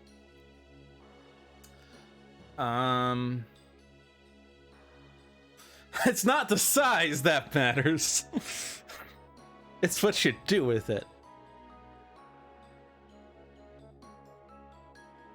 Oh, here we go. Okay, so if I take an agility 2, then I can feint with that. And that covers that box. Now all boxes are covered, but now I can prep and get 3 dice off of this. And we're hurting most on strength, and I'm gonna do 2 strength, 1 agility just to make it sort of even. Then I can add 3 to them, and now I have that for my next encounter, and I have 2 heroics on my focus, and all the dice are covered. Perfect. I could take the piercing potion to ignore all armor icons in this encounter. I don't really need that for Corrupted Tree, but that would give me a potion token, which would heal something. I want mana. I'm taking mana. Now, my crafty skill says I may have 1 extra skill or item. I've already claimed it. I have 3 skills and 1 item. So now everything else I fight is just experience. Which is fine, because when I level up, I get a potion token, and these will level me up. Convert 1 poison. Trickster! This is another achievement. Lose a game by converting a poison from Poison Snap to a heart. That is another terrible thing.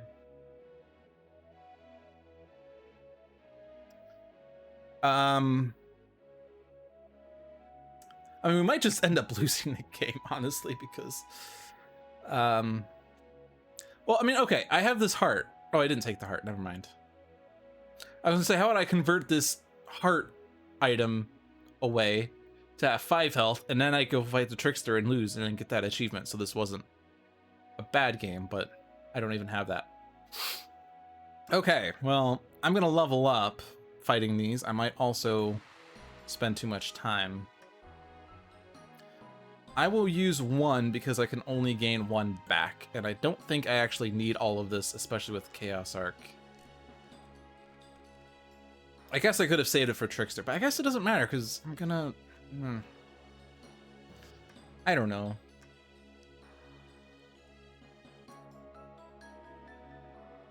I guess I don't have to get this back if I can avoid it.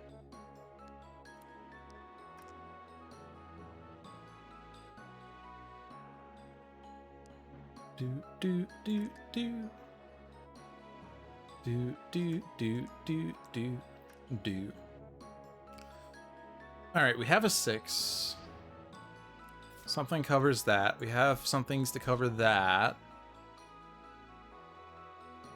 We have something to cover that.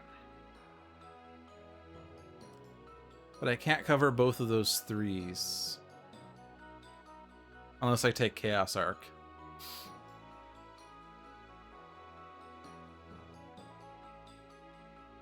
Would it be better for me to do this and then convert this to Heroic and then... Yeah, that would be better.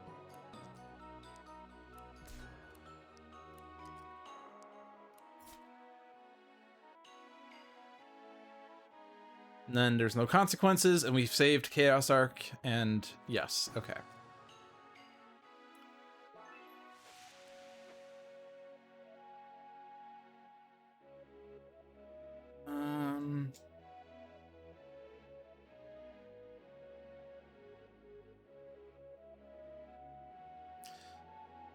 The problem is, if I fight the Trickster...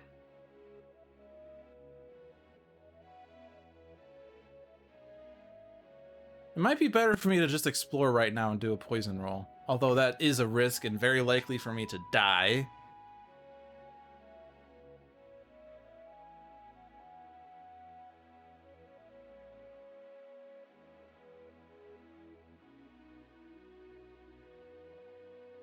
I could fight the Trickster and do the Rope Bridge and level up and heal off of that to go down in poison, I would say is probably better, but that's not going to be any different. If I use the 2 leaves now to lower the poison roll by 2, I would just need to roll 5 or higher. That's a 33% chance of success. But if I fight the Trickster and he converts my poison into a heart, if I instead take the potion and I heal a poison off of that, and then I explore at that point, then I would just need to roll 4 or higher, and that's a 50% chance. And I think that's really the best I can do. Leveling up's not going to help me, other than it'll give me a potion, but that's... I mean, I guess I gain a potion token, and even though it's not ideal, I could use it. I could use Cure to also eliminate a poison token.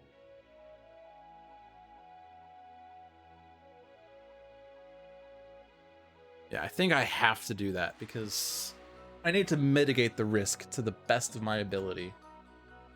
And there are a lot of strength things here.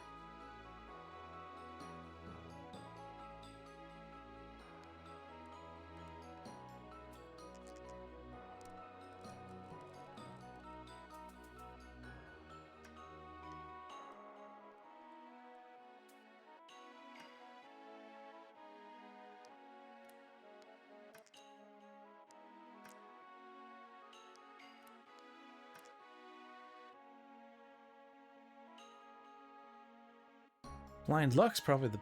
Blind Luck for Strength's probably best. Can I do that?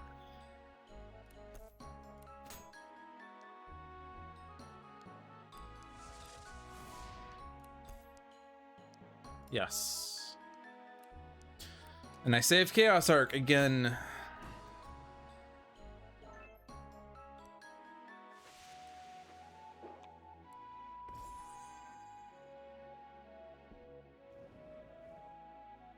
All right, here we go. Could be game over.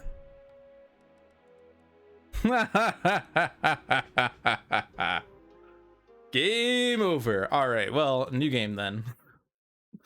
Sorry, Mist, we failed you. Now let's actually game the system. We're gonna do Novice. Novice starts me at experience level 2 and an additional potion token.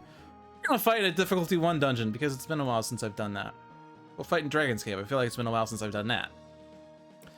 We'll fight with 2 mages that have healing to full capabilities. At least, just because we're going to do healing focus, we might as well use 2 of them. I guess Kaliana could theoretically be really good for this, just because she's Kaliana. We use Fanatic in a while. Let's do a Fanatic crossover in addition. So in a 2-player game, your partner gains a strength with value equal to their damage. If they have no damage, they may reroll 1 die.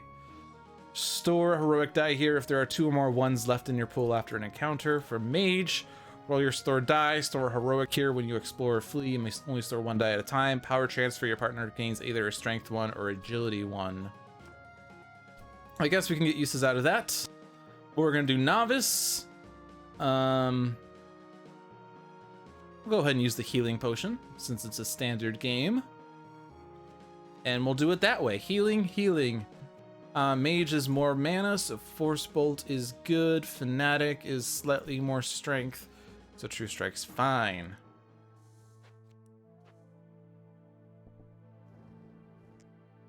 If the encounter is too experienced, we flee. Oh, I should have taken the potion again. I forgot. Oh, we can fight this. Can we fight it? We will pretend like we can.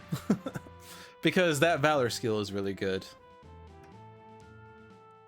And the earlier you get it, the better it is.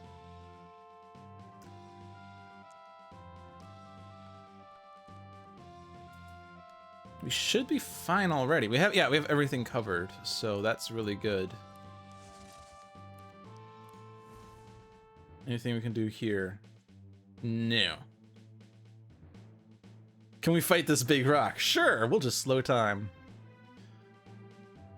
Oh.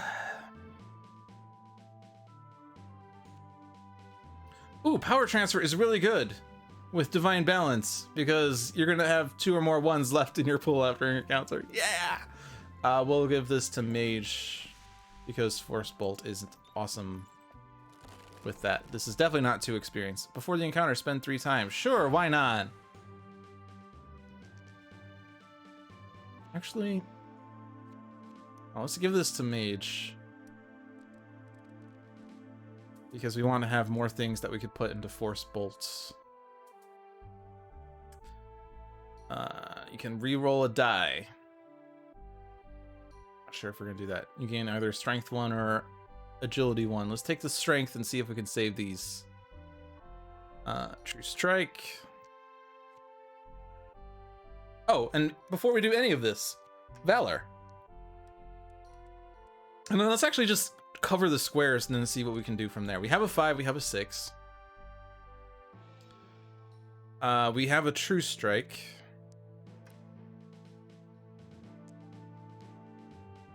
We have numbers for that. We have a 3. And we can get a 3.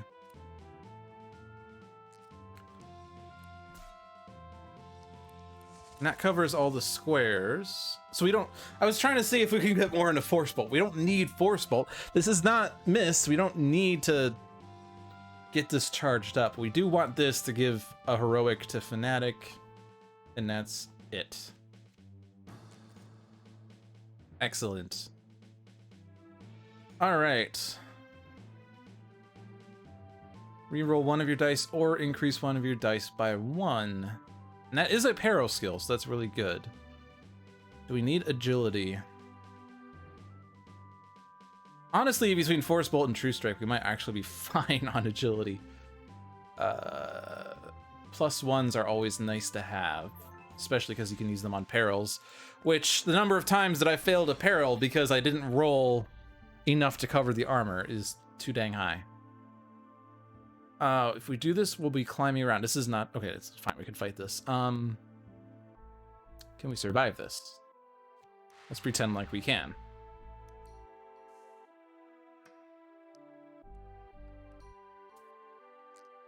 Should be able to.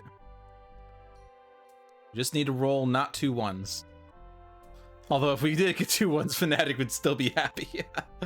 But we could increase 1 of the dice by 1. Yes, actually that would have been fine even with that. Okay.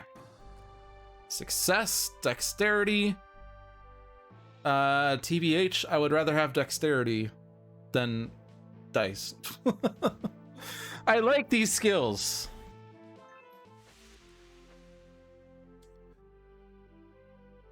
I mean, I guess that would be a little better on Fanatic, I guess, because we could give Fanatic an agility 1 that turns into an agility 6.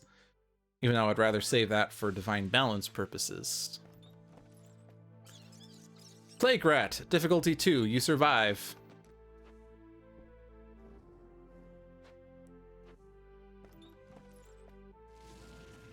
Flame statues, we can fight. We have mana. Go ahead, just use that. Probably didn't need to. We probably didn't need it for this encounter, but that's fine. I'm so used to fighting on Fearless that having that extra heroic die is kind of a game changer. I don't like roll skills. We're gonna take the strength item. Give that to Fanatic because she has True Strike. Plague Rat's twin brother, you survive as well. Cave in, 2 experience, can't fight it. Wow, that was a fast floor.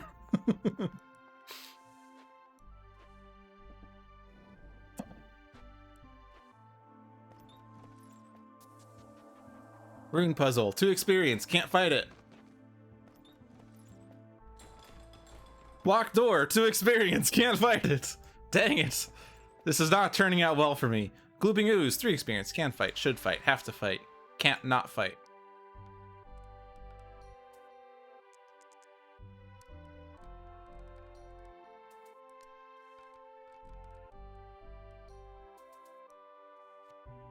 Alright, we don't really want to use Valor because that might roll a 1.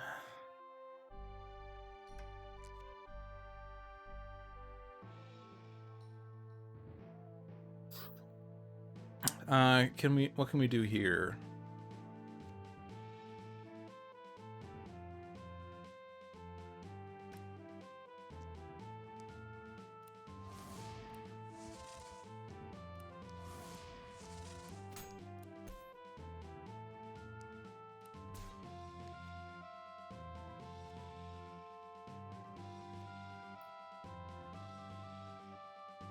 Once you open a door and you flee it and you go back into that door, you can't flee it again. You can only flee once you open a door. You can't flee from an opened door subsequently.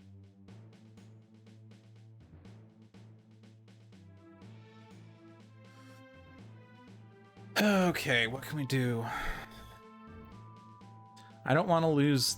Well, I mean, I might have to. But if I convert this to a 6, I get a heroic, and that would cover that. We do have Force Bolts. I mean, obviously we put way too big numbers in this, but we don't have any 2s or 3s anyway. We could do a reroll. Reroll the mana. We might roll a big number. Just one? Roll one die, yeah. All right, that was a wonderful reroll. That was a 1 at just my time. All right, fine. Valor.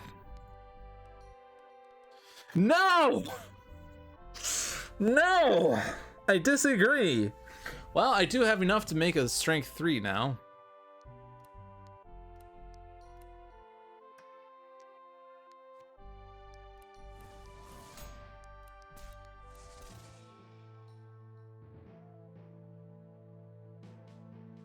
Yeah, we're not going to get that second one. We have to use something here. Dexterity to get this.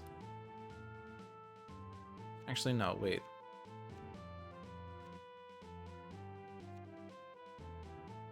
No, where's the other thing? Oh, no, that's the thing. Oh, wait. Wait, did I totally forget that I had this? Where'd that even come from?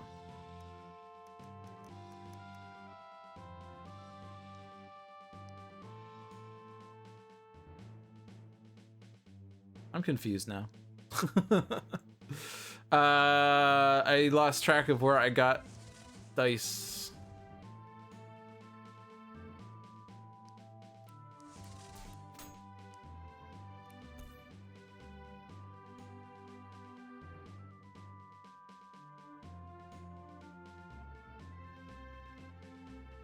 I could do that, Brian. You're right. That's probably what I should be doing.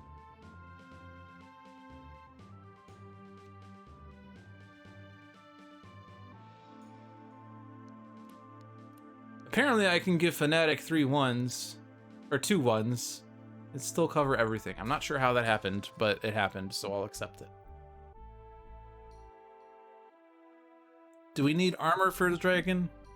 We do.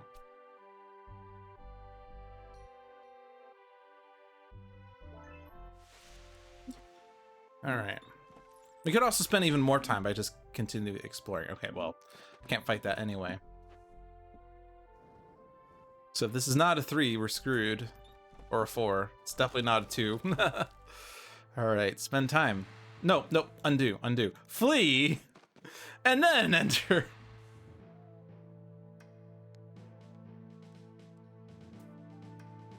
I am tired of these ones.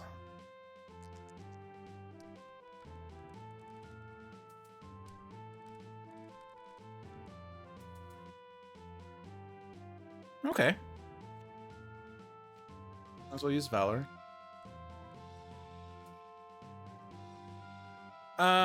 We can do this. That helps. Might as well do that. I could increase a 2 to a 3, and that covers something there. I can cover that. That's there.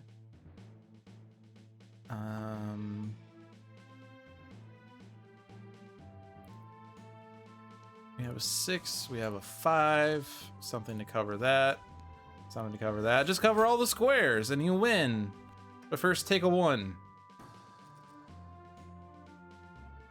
I am sick of these mother-loving ones in this mother-loving dungeon. I know that, I'm glad you understood the reference I was actually starting to say. Because that would have been bad if I continued that. Fanatic's not taking that. We want agility, don't we? Don't we? We'll give it to Fanatic. And we'll explore that door, and if it's a 2, we can flee and still survive. It is definitely not a 2. Ever-loving God. We have no consequences. We can actually just fight it.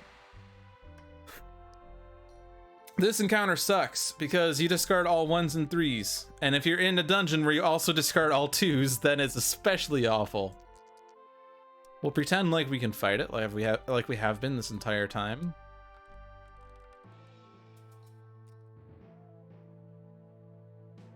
So what do we do? Armor Crush, probably. Still have a 6. Oh, but we've got to cover the 4.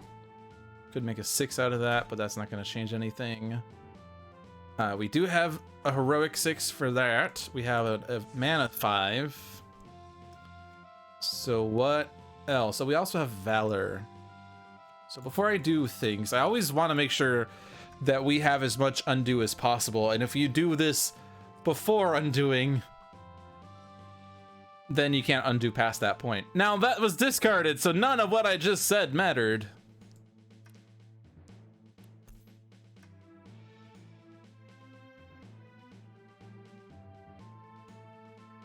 Wait, what did I... Didn't I have a 2 that I increased to a 3?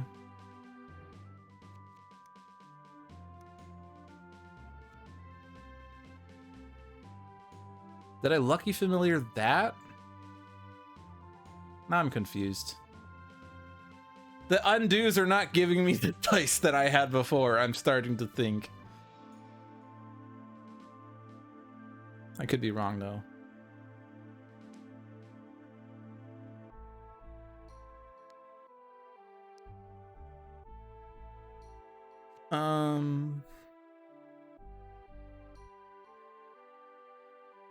Hi, John. We're trying to win a game without fighting any encounter that has 2 experience. And we have successfully failed once by finding all 2 experience doors. And then Mist had 7 poison and died. That was game 1. Game 2 is a little different. So... Hi, Brittany. John tells me that you're her favorite customer. Wait.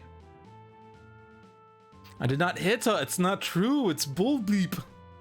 I did not hit her. I did not. Oh, hi, Mark. Oh, hi, Johnny. I didn't know it was you. You're my favorite customer. I'm trying to remember what I increased by 1 because I swore I did that to cover the strength 3. But I also swore I put the 2 in an armor crush. And now I don't know what just happened.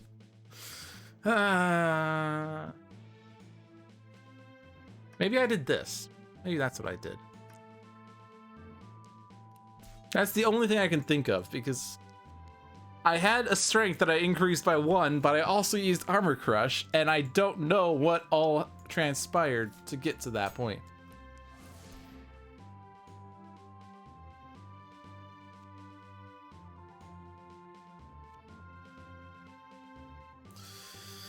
John moved apartments today, so he has no brain room for bugs. Does that mean you're gonna be ready for Spirit Island Saturday? Because I thought you were doing that on Saturday.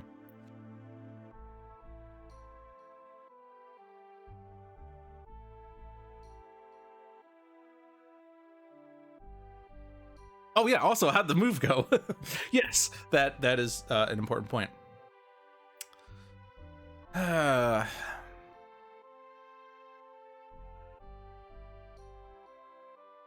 Is it a terrible waste to do armor crush with that?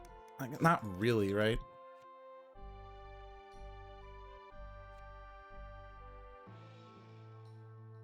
I mean, we have Force Bolt, but I'm not sure how I can cover all the squares.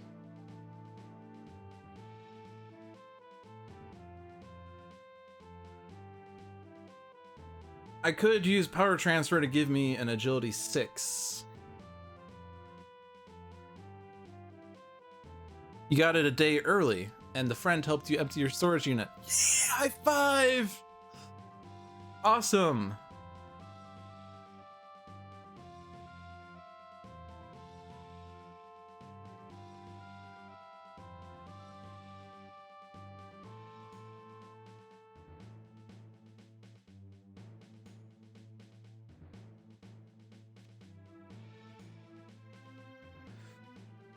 I'm trying to think of how to do this. I want to get my own place someday. I've been procrastinating on that. I had an apartment when I was in Columbus for grad school, and then I moved back to my parents and I was unemployed for a bit.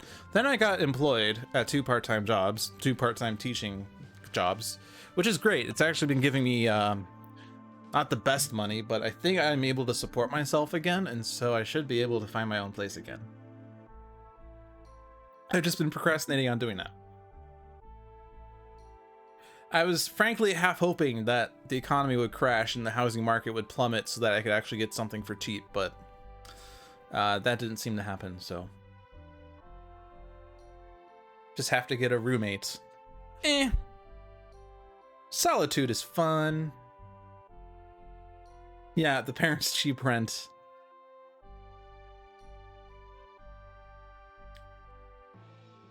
I don't know why I'm having a hard time trying to figure this out. This is the decision that matters the least, and I'm trying to figure out how to min-max this. Move in with John and Brittany. That also has the added perk of getting me the hell out of the US.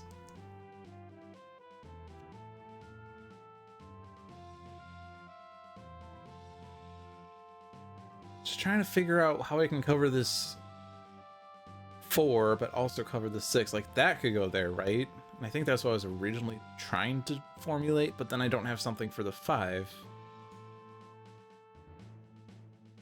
And I also need to cover the...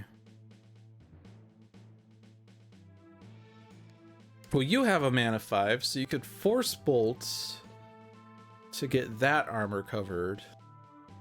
Ah, but we still don't have that 5 covered.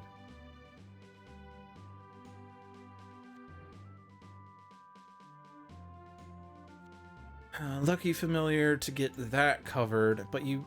And then I guess we still have Power Transfer, but we don't have enough dice to cover everything. So I guess it's just, at this point, we just have to remember that this is why we brought a healing team. When we descend, we heal. So I'm going to descend, so we're going to heal. I don't need to worry about this at all. So just cover the squares.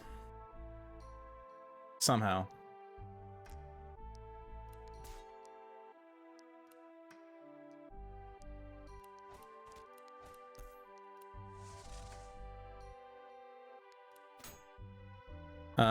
And spend time, because we want to spend time, right?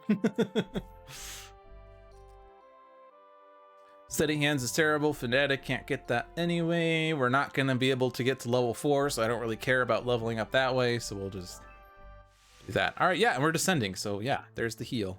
I spent so much time on that encounter, I forgot we were at the end of a floor. All right, new trick. Whenever we find a 2, we flee. Whenever we find a 3 or 4, we flee and then fight it. That's a 4, I can fight it. Let's flee first. Actually, if we're gonna flee first, we might as well just open up all the doors while we're at it. See the lay of the land. Heroism potion, excellent. That was a really good potion to have, especially when you have 4 potions, because we're playing on novice difficulty. Triple strike, very expensive. Okay, so Glooping Ooze we're gonna fight first.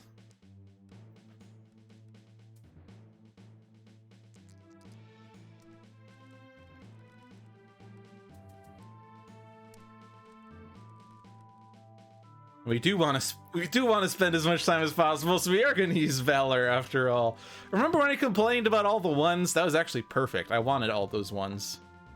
I was just testing you to see if you were paying attention.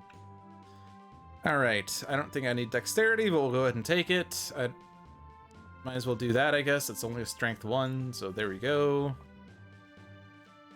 Power Transfer, I don't know if that's really going to do anything. I guess I could power... Well, it's not a mana, so it's not going to do what I want it to do. I could Lucky Familiar this to be a 2 to cover that armor. We have something for that. We have another armor. We have that armor. We can give you a Strength 1 to convert into a Heroic 4. We can cover those, and we can cover that. And we should just leave all the ones that have time in it and nothing else, right? So cover that one, that's damage, that's damage. That's damage. That's damage. And now we spend 2 time. And we get our potion. And we'll go and explore, because that will spend more time. Shadow. We already have a heroism potion, but we'll flee anyway. Spend time for each skill you use. Oh, that's a way to speed up the floor.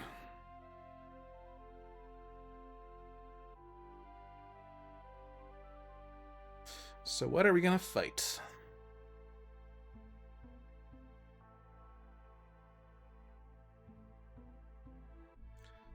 What things do I want?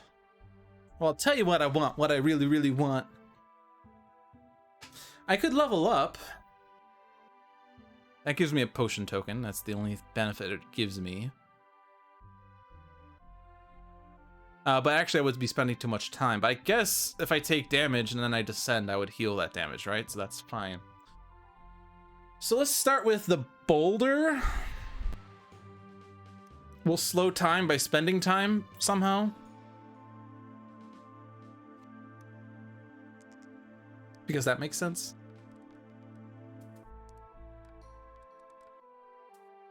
Ah, but I can now Lucky Familiar that 1 into a 2. Aha, game, you tried to screw me, but I saw right through your tricks. Because you forgot that tricks are for kids. We also heal 1 off of every boss round. After each boss round, heal 1 damage. Yeah, so we can have lingering damage, but this is fine. And we want the experience, although I guess we could give Mage dice.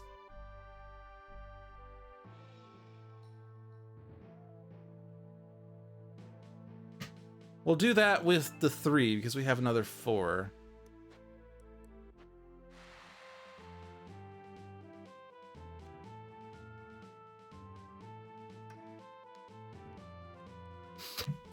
Oh no!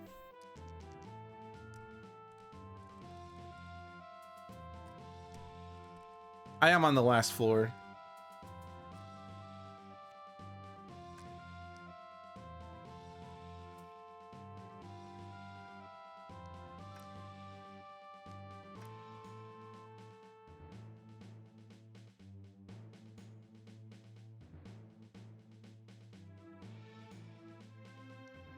That square is covered.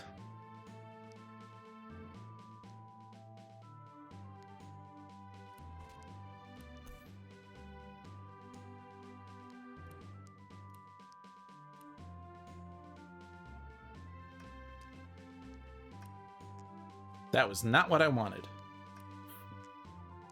That leaves a layover of 3. Whatever that does. Whose is this? I don't know whose this is. Okay, well that goes there. We have a force bolt. We have those covered. We could still increase that by 1.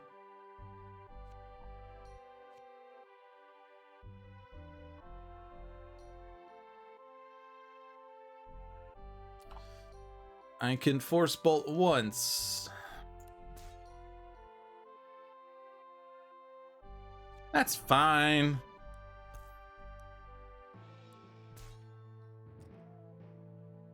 Level up, get the potion token, stay on the floor, fight the fade.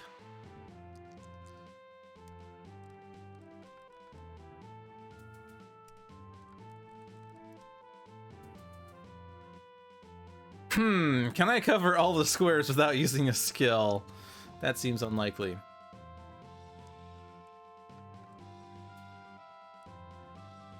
Actually, I kind of wanted Mage to take that damage.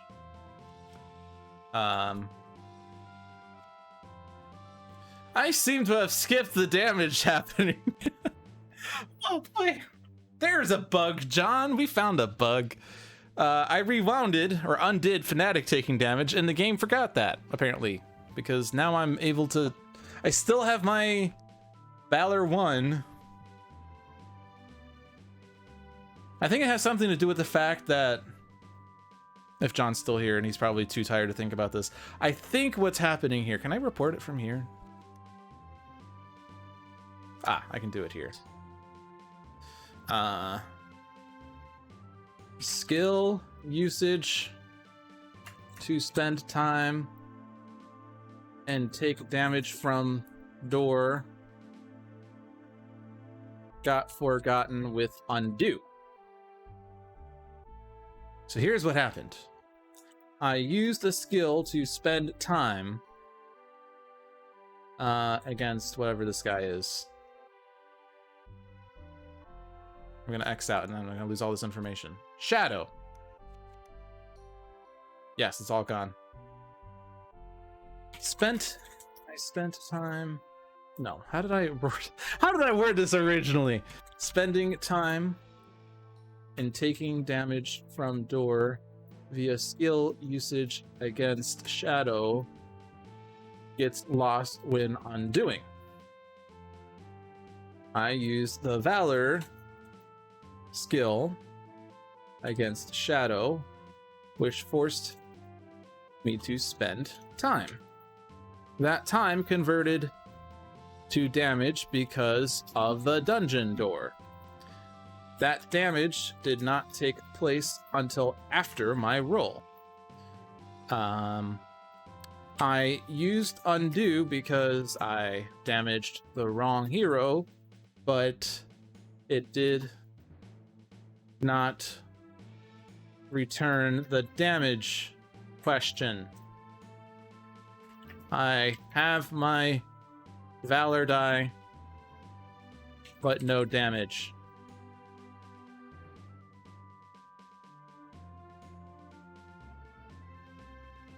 Is this word fine? Does that read fine?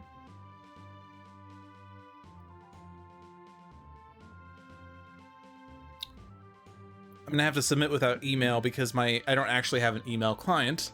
I email through Chrome, but if I try to hit the submit email button, it's gonna open up the Chrome window. I'm a dirty cheater. All right, submit without email.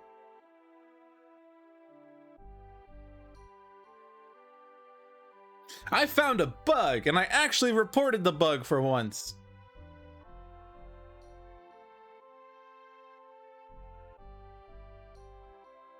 It's gonna say failed to send. 100% failed to send. In 3, 2, 1. Oh, I timed it well, but it didn't fail to send. Awesome. All right, we're a dirty cheater, but I don't think it's gonna actually. I don't think I'm gonna win the game as the result. I will win the game, but I wasn't going to lose the game with that damage, is what I mean. Let's see. Dexterity. Yes, I know I'm spending time. You don't have to remind me. I'm gonna spend more time just to spite you. Spend even more time just to spite you further. Yeah, I think it has something to do with the fact that it's giving me this question on who to take damage, but it's actually grayed out because it's focusing on this decision. So if I do this, and then I take damage on the mage, I think what's gonna happen, I'm gonna hit the undo button for science, but I think what's gonna happen is it's going to rewind the damage thing, but it's not actually gonna pull up the damage prompt again. Yeah. But this time I can undo, but I can still use the skill, and it's going to do the same thing. So the problem is that in the order of undo operations, it thinks the damage thing is happening before, or rather, in terms of undo, it's actually putting the damage thing after, because that's the order it did it, but the question only pops up when you use the skill, which is a bug. But we do have a submitted bug report, and we have John's witness testimony to corroborate my story. Corroborate.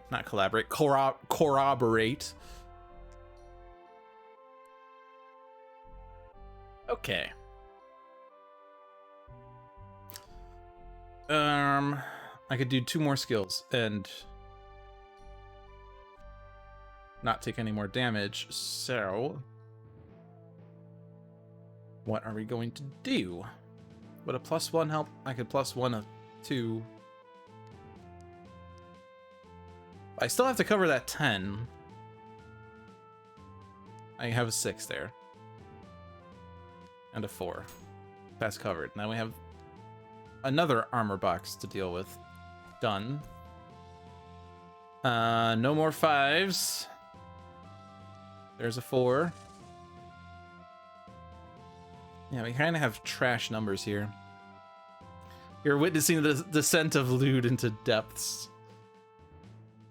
Am I gonna die if I do this? I can take 4 more damage. I'm taking 5. Yes, I'm dying right now. I might actually lose the game after all. Oh, I have heroisms. What am I talking about? I would rather save those, but I don't need 6 of those, right? How many rounds are there against the dragon? He has 6 health. There's 3 skulls. There's 2 rounds against the dragon. If I need more than 3 heroisms in a single round, I'm clearly playing this game wrong.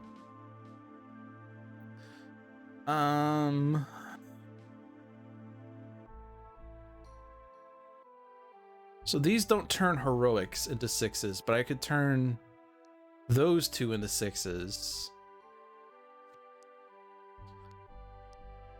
Just trying to set dice aside for the second.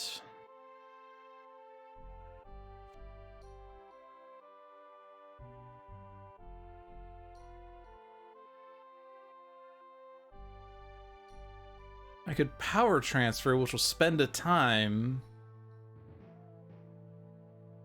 If I do that, I could turn those 2 mana into 6s on the Mage, and I can turn this mana into Strength into a 6. Oh, and also when you take a potion, you heal, by the way, because you have first aid, so it's actually totally great to do this. And now everything's covered. See? As long as we put the right colors on the boxes. Alright. And we did this just to get an item that we're actually going to give to Fanatic, because now Fanatic can take an extra item. Alright. We've at least gotten to the boss without fighting a 2 experience encounter. That's good news. Does Fanatic want that? Fanatic doesn't want that. Mage wants that because Force Bolts.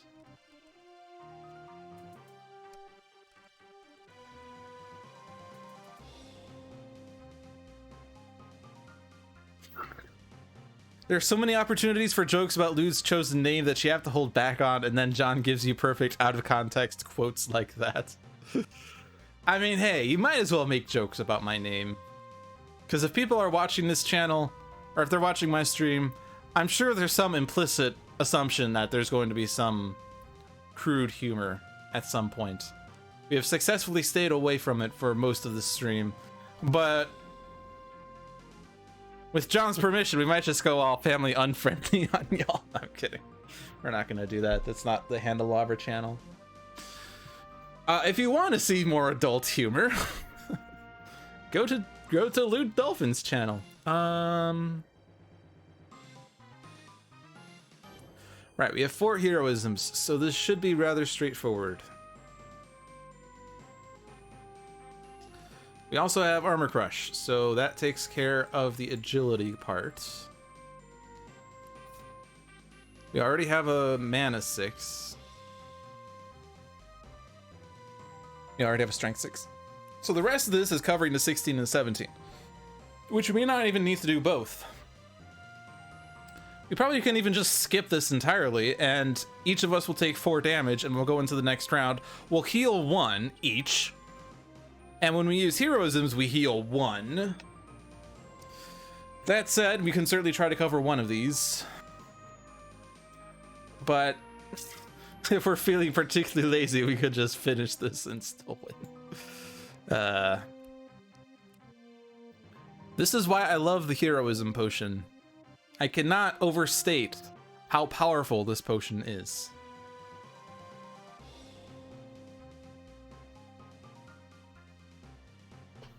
What are the other things on this card, though? Strength and heart, or 3 experience? Well, no.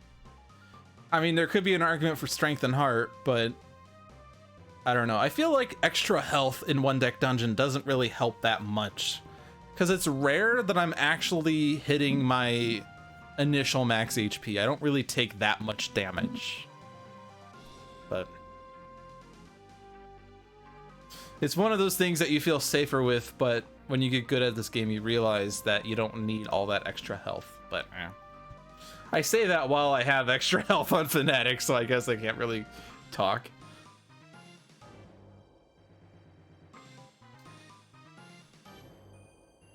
What can I do? I have a Force Bolt that I haven't used.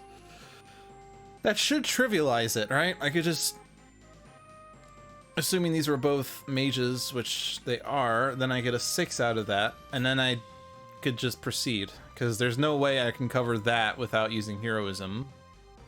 But I would rather save as many instances for the next part as possible. But we will each take 2 damage, and one of those will instantly heal because of grit. I'm not going to use a potion, because using heroism is actually going to heal me entirely.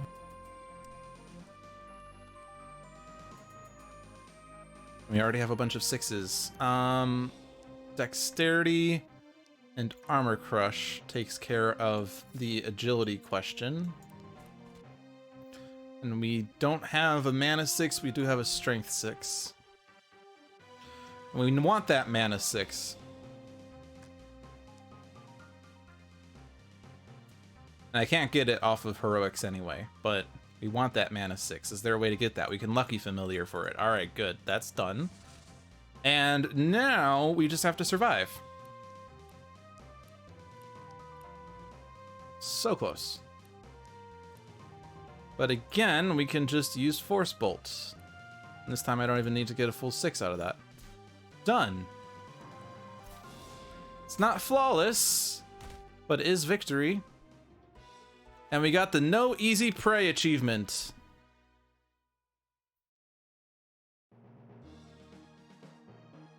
Wherever it is.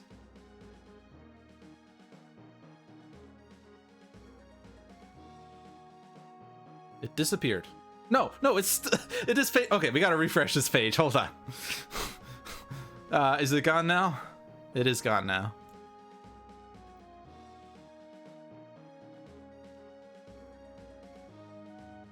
Where is it? Oh, there it is. No Easy Prey. Win a game without facing any encounters that have fewer than 3 experience. Took me 2 tries, but we got it. Excellent. And we get some circles. Which, that one could be used there. We might as well throw those there. Fanatic. Can get those there. And throw that somewhere. Alright, so we successfully won a game on Novice difficulty! Yeah! Woo! But yeah. I have 17 losses against the dragon. I'm not sure when that happened. Maybe when I was young at this game and I only fought the dragon. Because I wasn't good at this game. But hey, we did it. And that does wrap up Dolphin's Die for this week. Thank you all for watching. I hope you enjoyed your stay. We stream every Thursday at 7 p.m. And next week will be the 2nd of July? Yes. Ooh. Next week's Spirit Island Saturdays will be on the 4th of July, so we might celebrate American independence by fearing the fear out of the fearful settlers. But anyway, next week will be the 2nd of July. Will be the first Dolphin's Dive of the month, which means that we will be fighting Oblivion, and there'll be a fun stream. You should come watch it and see how Oblivion is fought. And then in the coming weeks, what I would do is do Spirit Island and Sentinels on the 9th, and then One Deck Dungeon and Aeon's End on the 16th. But I think I'm going to change it a little bit, as I said earlier, because I do still need to get the Win a Gauntlet on Fearless achievement, which I thought I did already, but I guess I didn't, or it didn't count because it was a forced gauntlet or something. So I will try that again. We'll fight it on the base game. Oh, it was on Veteran. Oh. Well, there it is. I still have to get it because I did this one on Veteran. So we'll do a new run on Fearless. Fighting these guys. Maybe playing with 2 heroes, I'm not sure, but we'll go ahead and do that in the coming streams. So starting on July 4th, we'll do the Fearless Gauntlet One Deck Dungeon streams. I have to do it all in one stream. That's the achievement. I last tried to do that, and I spent 3 hours and did 2 dungeons. So I'm gonna this time be smarter and split it up across several streams. So we'll be focused a little more on One Deck Dungeon for the coming streams. Anyway, that's what's happening on Dolphin's Dive. The other streams we have on this channel, every Monday we have On Deck with Pirate Savvy and Dover, a brother-sister duo that do work on getting achievements in Sentinels of the Multiverse and Aeon's End. Or maybe not Aeon's End, I don't know if they've been doing achievements there, but maybe. But they were doing achievements on One Deck Dungeon, and they're learning Aeon's End. And we really want them to get into Spirit Island, so try to go to their stream and tell them that you want them to play Aeon's End. Tell them. That's what I was trying to do. Tell them that they're gonna do. Okay, so on deck Mondays. Tuesdays is Handelabra Live with John and sometimes Jeremy, who like to demo content before it is publicly available, such as the Nameless expansion, which has now been released for Aeon's End. And maybe in the coming weeks we'll get to see some England in Spirit Island action. And then Thursday is Dolphin's Dive with yours truly, where we strategically dive into these games and figure out how to win them and how to explain why they're good games. Every Saturday is Spirit Island Saturdays with Lude and sometimes John and sometimes Frenzy and sometimes Jeff Dugan and maybe another guest at some point. We'll be trying to do a 4-player game on Saturday. John might be available, as he's just said he settled the move earlier than expected, so he might be available now on Saturday. And hopefully Jeff Dugan and Frenzy will be available. We'll have to double check with them. Hopefully we'll have that 4-player match for you. You can always claim the reward on the Twitch stream. 20,000 points, be a Spirit Island Saturday guest. We always like having guests for those streams. You don't necessarily have to be a Spirit Island expert, but you do need to hopefully have some familiarity, I guess, with the game. Like, you know what exists, you know what Dahan are.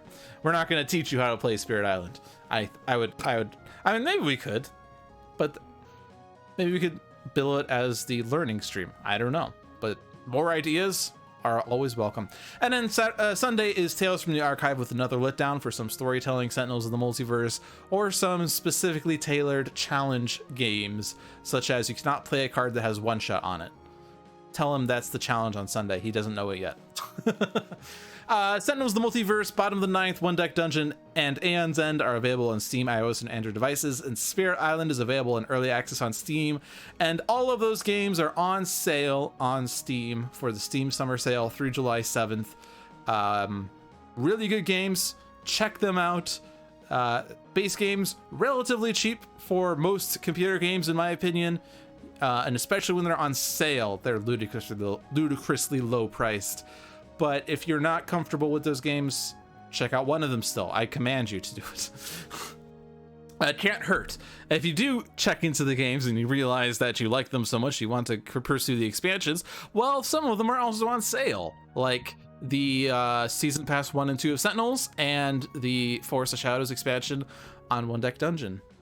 Ludicrously low, exactly. Ludicrous is one of my favorite words, just because it's so ludicrous in how it's pronounced. Anyway, thank you all for watching, everyone. Have a good night, stay safe, and Black Lives Matter.